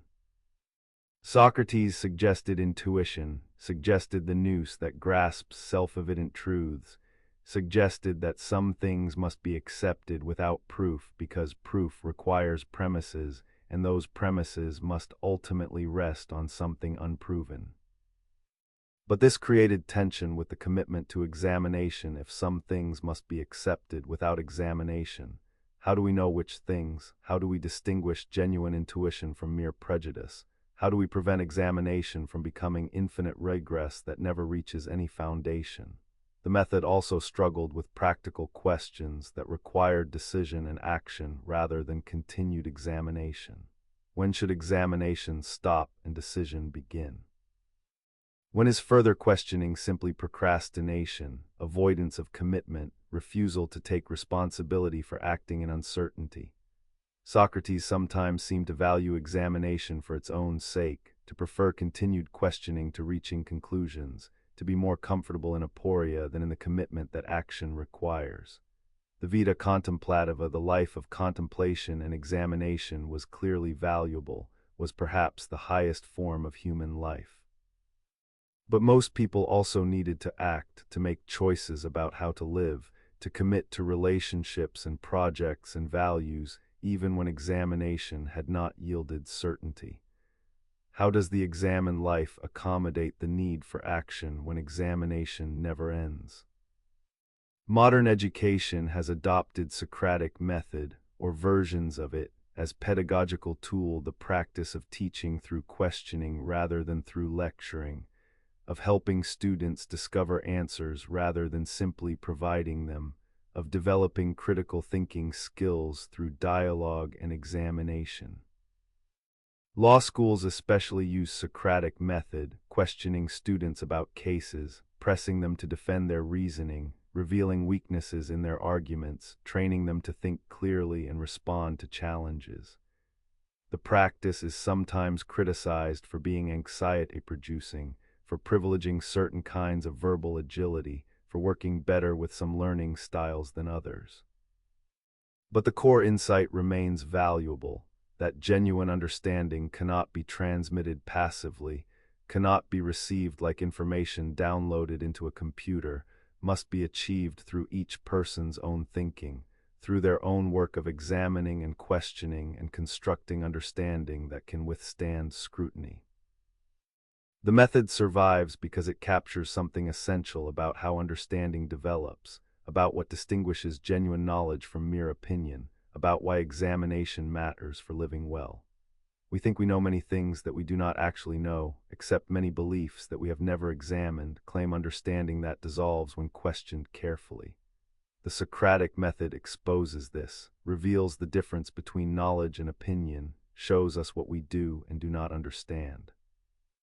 The revelation is uncomfortable but valuable, is disturbing but necessary, is the beginning of wisdom rather than its end. And the method remains relevant because the questions Socrates asked remain unanswered. What is justice? What is courage? What is the good life? What should we value? How should we live? These questions admit no final answers, no conclusions that close discussion, no doctrines that future generations can simply accept and apply. Each person, each generation must examine these questions anew, must think through for themselves what justice requires, what courage means, what makes life worth living. The Socratic method provides tools for this ongoing examination, provides way of approaching questions that may have no final answers but that demand our continued attention, our careful thought, our honest engagement. Socrates died, but the method he practiced continues being practiced wherever someone asks, "What do you mean by that?" and genuinely wants to understand, wherever beliefs are tested through questioning, wherever examination proceeds through dialogue rather than through dogmatic assertion, wherever truth is pursued through the patient work of thinking carefully about difficult questions. The method survives the man because the method does not depend on the man, depends only on commitment to examination, on willingness to follow arguments wherever they lead, on love of wisdom that sustains inquiry even when wisdom remains forever incomplete, forever pursued rather than possessed, forever calling us to continue the examined life that Socrates showed us how to live, how to die for. How to make meaningful through the practice of questioning that he embodied and that he passed on to us across the centuries, across the distances that separate us from ancient Athens but that cannot separate us from the questions he asked, the method he demonstrated, the examined life he lived and taught and died for, and thereby made immortal. Socrates wrote nothing, not a single word on papyrus or parchment, not a philosophical treatise, not a dialogue, not even a letter or a note or a brief record of his thoughts. This was not accident or oversight, not failure to find time, not inability to write. Socrates was literate, was capable of writing, lived in a culture that valued written texts, could have recorded his philosophy if he had chosen to do so. The silence was deliberate, was principled, was itself philosophical statement about what philosophy is and how it should be practiced, about what writing can and cannot do, about the difference between living dialogue and dead text. The reasons for the silence were several, were interconnected, were based on Socrates' understanding of how genuine knowledge develops and how teaching really works. First, writing freezes thought into fixed form, creates text that says the same thing to everyone regardless of whether those words are appropriate to the reader, whether the reader is ready to understand them, whether the particular formulation serves the particular reader's needs. A book cannot respond to questions, cannot clarify when misunderstood, cannot adjust its teaching to the student's level of understanding or readiness. It speaks the same words to the wise and to the foolish, to those who are prepared to benefit and to those who are not, to those who will understand and to those who will misunderstand. Writing is promiscuous, gives itself to anyone, cannot discriminate between appropriate and inappropriate audiences. But dialogue can do what writing cannot, can respond to questions, can clarify when confused, can adjust to the interlocutor's understanding, can meet the person where they are and lead them gradually toward insight through questions tailored to their particular beliefs and confusions. Socratic teaching was always personal, was always adapted to the individual soul, was conversation rather than lecture, was examination of this person's beliefs in this particular context rather than general pronouncement applicable to everyone. Writing would have betrayed this personal character, would have tried to make universal what could only be particular, would have attempted to systematize what needed to remain fluid, responsive, adapted to individuals and circumstances. Second, writing creates the illusion of knowledge without providing actual understanding. Someone can read a book, can memorize its contents, can recite what it says, can appear knowledgeable by quoting it all without genuinely understanding what the text means, without being able to apply its wisdom, without having done the thinking that genuine knowledge requires. Writing enables this false knowledge, this mere familiarity with words rather than understanding of truths, this possession of information rather than wisdom. Socrates worried that writing would make people think they knew things that they had merely read, would create an appearance of wisdom without the reality, would allow them to bypass the difficult work of examination and thinking that genuine understanding requires. True knowledge cannot be transmitted like information, cannot be poured into empty heads, cannot be received passively. It must be achieved by each person through their own thinking, through their own examination of their beliefs, through their own work of recognizing contradictions and constructing understanding that can withstand questioning. The teacher's role is not to provide knowledge but to provoke thought, not to fill empty minds but to draw out what is already latent within, to help the student give birth to understanding through the difficult labor of careful thinking. Writing cannot do this, can only present conclusions, can only state what the writer has already thought, cannot engage in the maieutic process that genuine teaching requires. Third, writing is vulnerable to misinterpretation in ways that spoken dialogue is not. A text says what it says with no way to prevent misreading, no way to correct those who understand it wrongly, no way to clarify ambiguities or explain what was meant by particular formulations. The author is absent, cannot defend the text or explain its meaning, cannot distinguish legitimate interpretation from distortion. But in dialogue, misunderstanding can be corrected immediately. The speaker can see that they have not been understood, can rephrase, can ask questions that reveal where the confusion lies, can work with the listener to achieve shared understanding. Dialogue is self-correcting in ways that writing is not.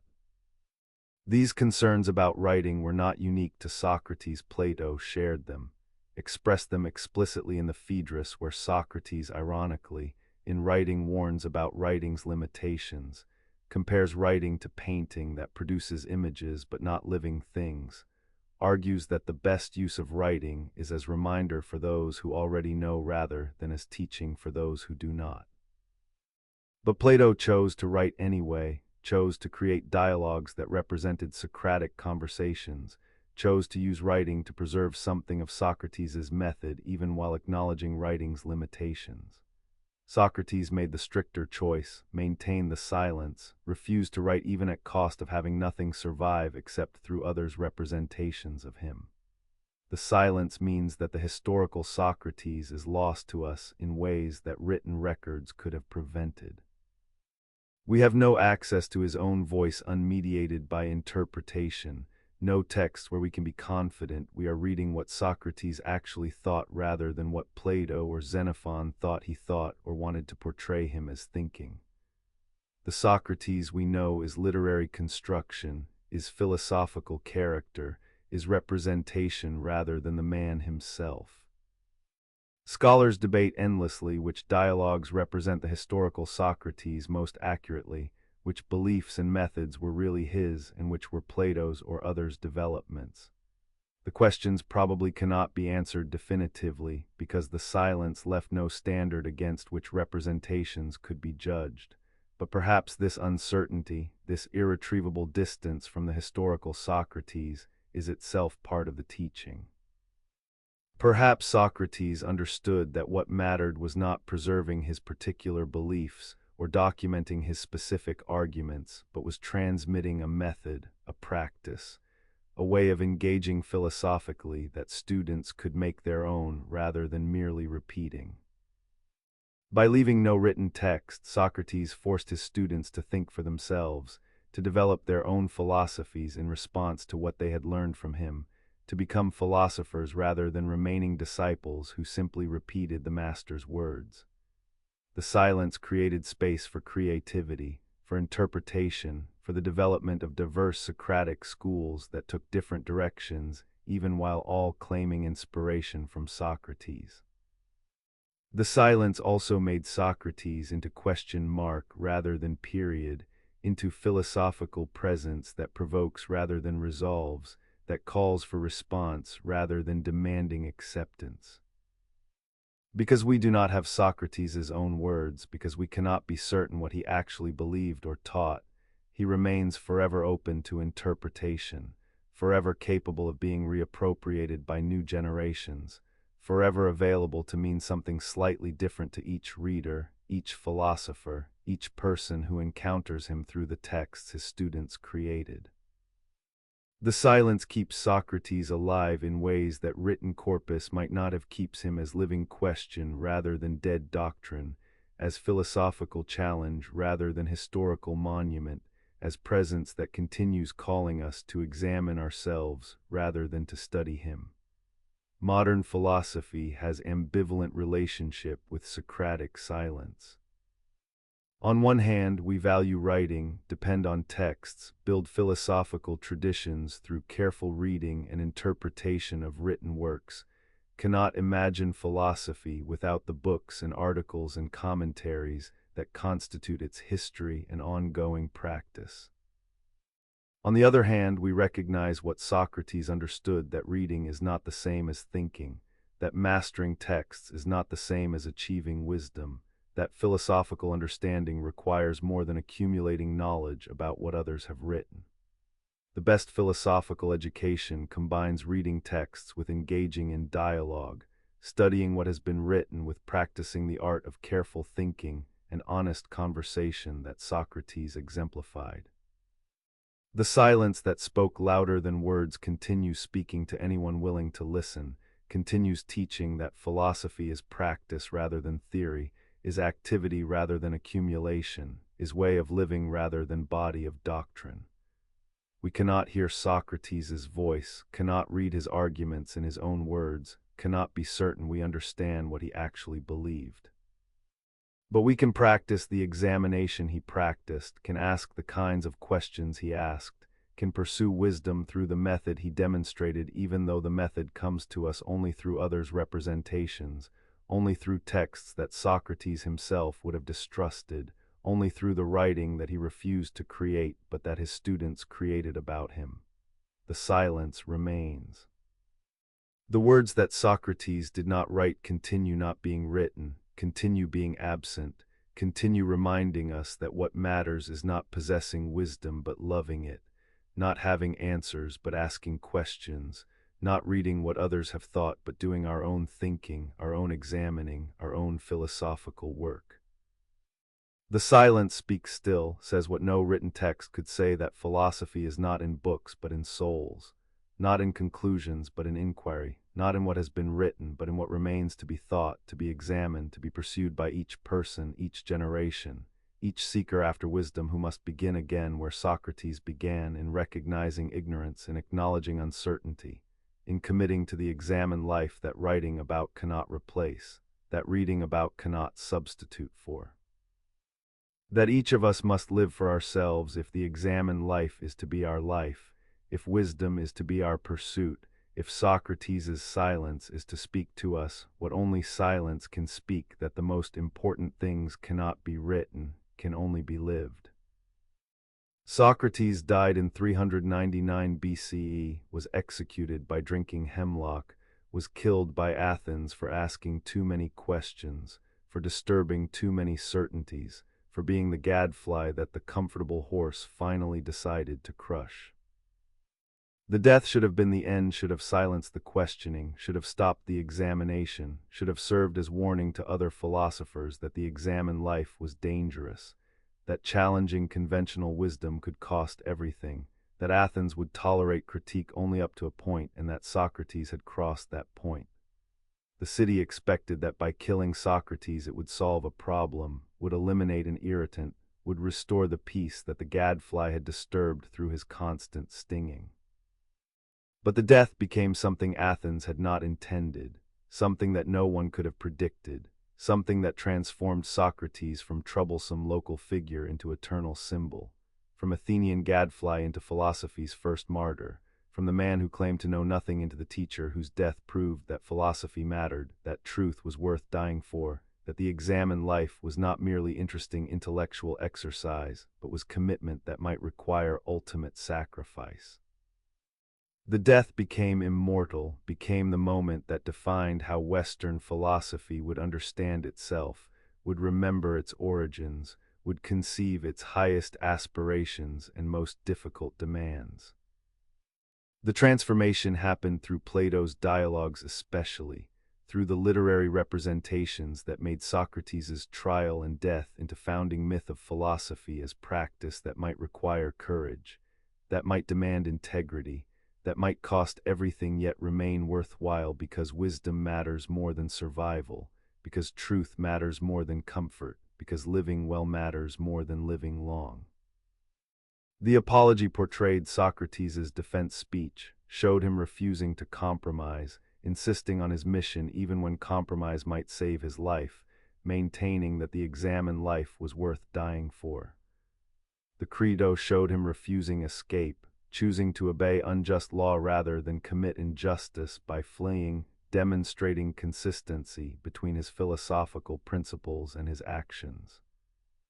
The Phaedo depicted the death scene, showed Socrates drinking the hemlock calmly, examining questions about immortality to the end, dying with philosophical composure that proved philosophy was not merely theory, but was way of life that could be maintained even especially when facing death. These texts created the image of the philosopher as someone who stands for truth regardless of consequences, who maintains integrity even when integrity brings death, who refuses to compromise principle for safety, who demonstrates through action what philosophy means when it is more than academic exercise, when it is commitment that shapes entire life, including how that life ends. Socrates became exemplar, became the standard against which later philosophers would measure themselves, became the question that every serious thinker must answer. Would you die for truth? Would you maintain your principles if maintaining them cost your life? Would you choose examined life over survival if you had to choose? The death became immortal because it showed that philosophy has martyrs, that ideas can matter enough to die for, that the life of the mind is not escape from reality, but is engagement with reality at the most profound level, at the level where values are at stake, where meaning is determined, where what matters most is decided.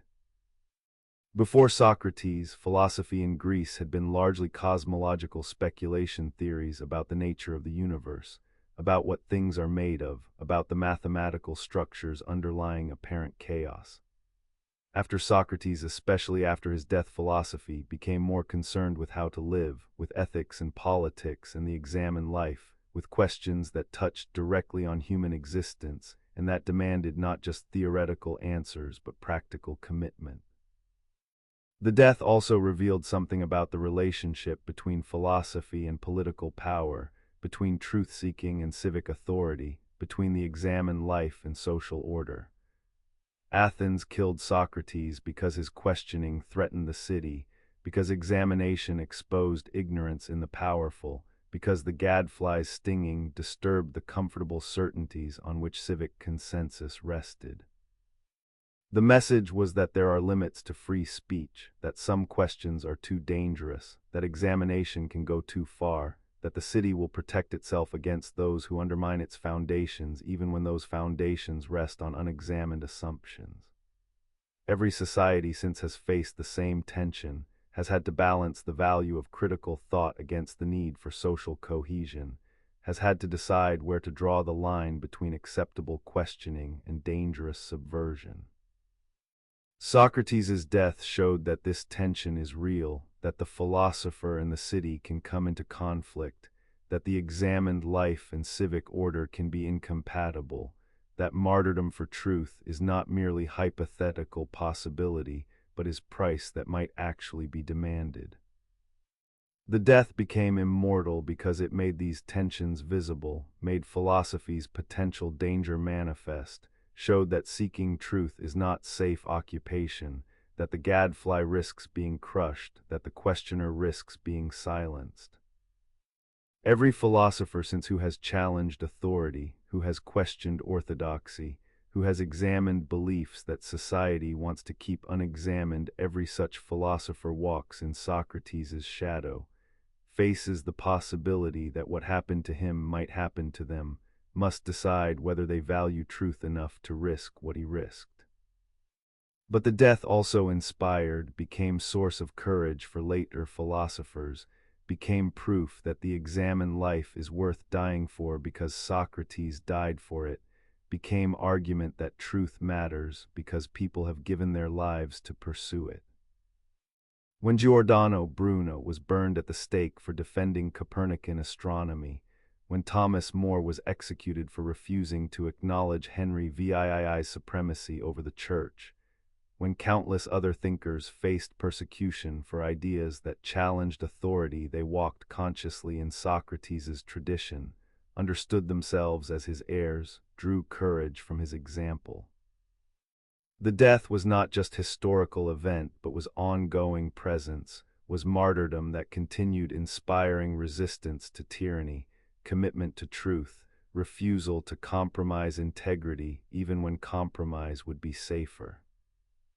The immortality of the death is paradoxical because Socrates himself was uncertain about personal immortality, argued for it in the Phaedo, but acknowledged the arguments were not conclusive, admitted that death might be annihilation rather than transition, suggested that not knowing what death is should not make us fear it but should make us approach it philosophically, with examined uncertainty rather than unexamined dread.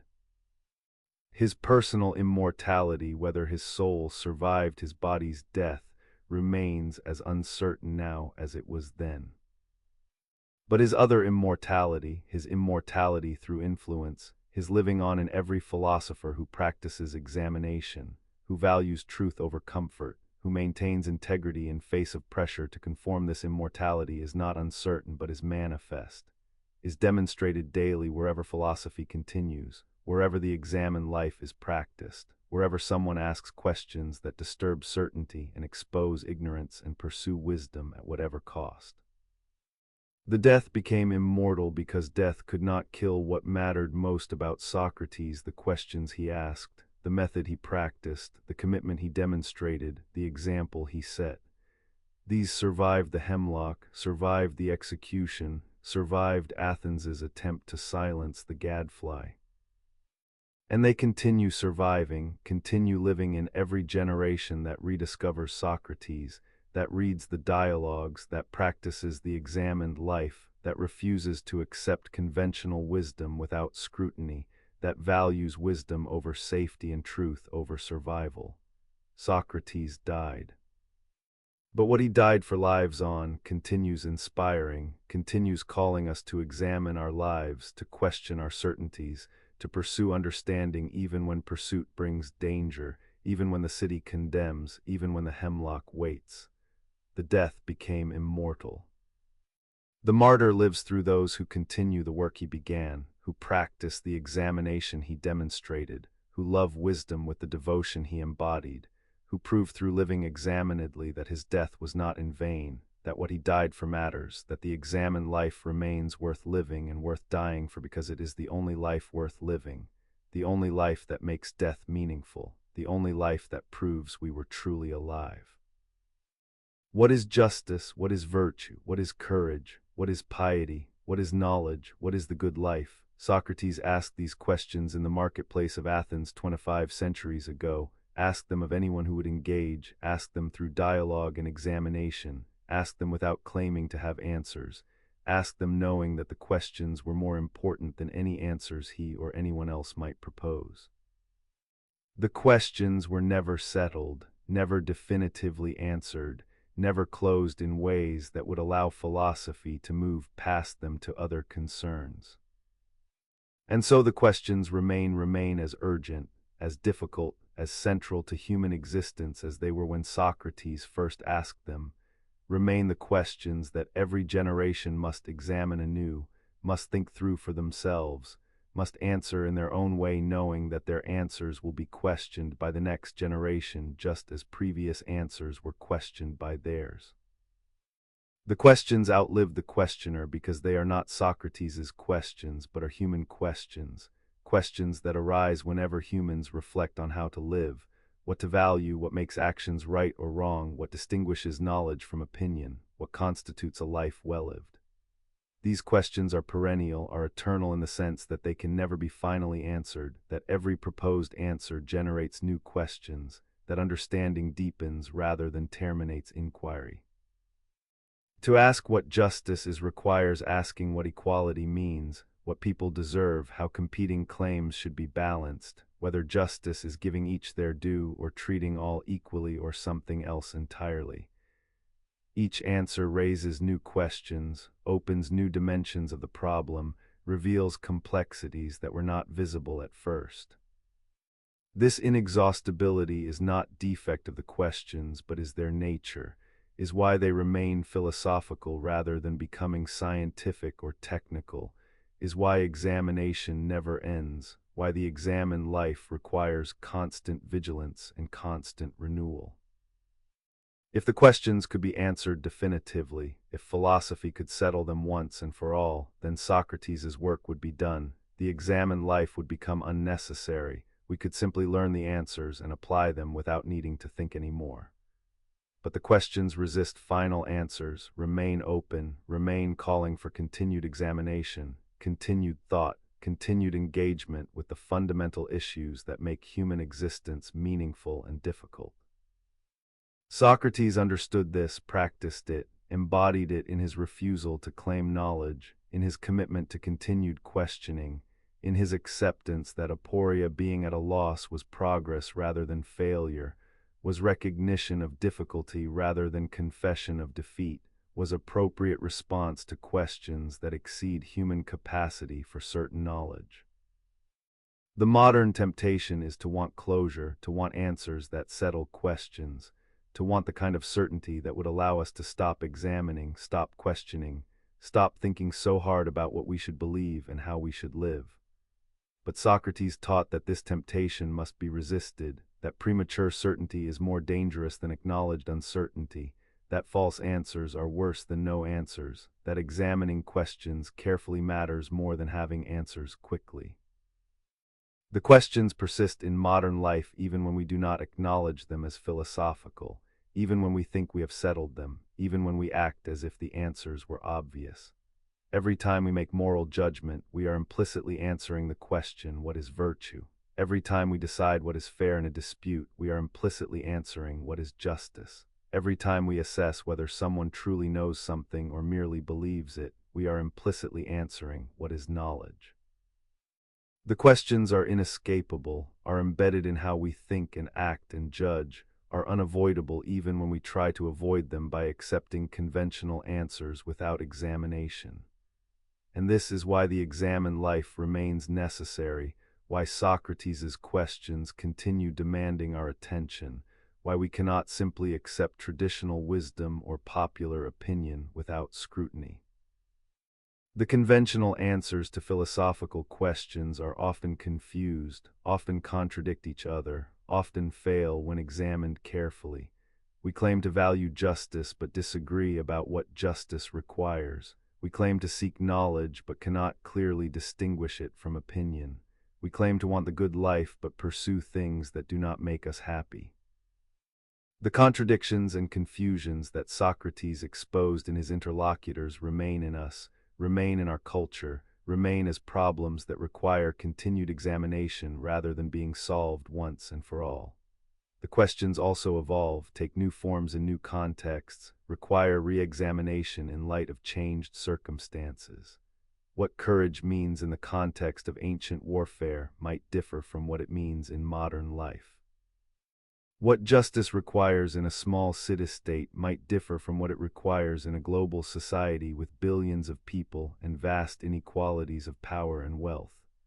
The questions persist but are not static, are not fixed but adapt to new situations, require each generation to think through how traditional concepts apply to contemporary problems, how ancient wisdom relates to modern challenges. This is part of what makes philosophy ongoing rather than completed discipline, why we cannot simply read what previous philosophers said and consider the questions answered. Socrates' particular genius was in asking questions in ways that revealed their difficulty, that showed how much we do not understand about concepts we use constantly, that exposed the contradictions in conventional wisdom, that demonstrated that the obvious answers are often inadequate. By practicing this examination publicly, by questioning the confident, by showing that those who claimed to know actually did not know, he made it impossible to take knowledge for granted, impossible to assume that conventional wisdom is adequate, impossible to avoid the hard work of thinking carefully about fundamental questions. This was his service to Athens and to philosophy, not providing answers but showing why answers are needed, not settling questions but showing why they must be examined, not eliminating uncertainty but showing why uncertainty must be acknowledged. The question that outlived the questioner is not just the specific questions Socrates asked about justice and virtue and courage, but is the meta-question that underlies all his questioning. Do you really understand what you claim to understand? Can you define clearly what you use confidently? Can your beliefs withstand examination, or do they dissolve under questioning into mere opinion, mere prejudice, mere unthinking acceptance of what you have heard? This meta-question applies to everything, makes all beliefs potentially subject to examination, prevents any answer from being immune to questioning. It is the question that makes philosophy possible, that creates the space for continued inquiry, that ensures the examined life remains necessary because no examination is ever final, no answer is ever beyond questioning, no understanding is ever complete. We inherit this question, inherit the obligation to continue examining, inherit the Socratic commitment to asking rather than assuming, to questioning rather than accepting, to pursuing wisdom rather than claiming possession of it. The inheritance is demanding, requires constant effort, constant vigilance, constant willingness to have our certainties disturbed. But the inheritance is also liberating, frees us from slavish acceptance of authority, from unthinking conformity to tradition, from the comfortable sleep of unexamined belief. The examined life that Socrates practiced and taught and died for remains available to anyone willing to ask questions, willing to examine beliefs, willing to follow arguments wherever they led, even when they led to uncertainty, even when they disturb comfortable certainties, even when they show us that we do not know what we thought we knew. The questions remain open. The examination continues. And somewhere in the soft space between knowing and not knowing, between certainty and doubt, between the examined life and the comfortable sleep of unthinking existence, Socrates still asks his questions, still waits for our answers, still examines with patience and care, still teaches without teaching, still knows without knowing, still pursues the wisdom that he never claimed to possess, but that he showed us how to seek, question by question, examination by examination, life by examined life.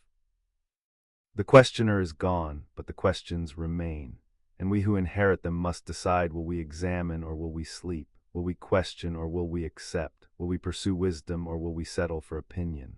Will we live the examined life that Socrates showed us how to live, that he died to prove was worth living, that continues calling us to wake up, to think carefully, to examine ourselves and our beliefs and the foundations on which we build our lives? The question outlives the questioner. The examination continues. And philosophy, the love of wisdom that Socrates embodied, waits for our response, for our commitment, for our willingness to take up the questions he asked and to continue the pursuit he began, knowing that the pursuit never ends, that wisdom remains forever beyond complete possession, that the examined life is always beginning, always continuing, always requiring our attention, our effort, our devotion to truth that Socrates demonstrated, and that we must demonstrate in our own way. In our own time, through our own examination of the questions that outlive every questioner, but that call to every generation, every person, everyone who wonders what makes life worth living, what we should believe, how we should live, whether we truly understand what we claim to know. The questions wait, the examination calls.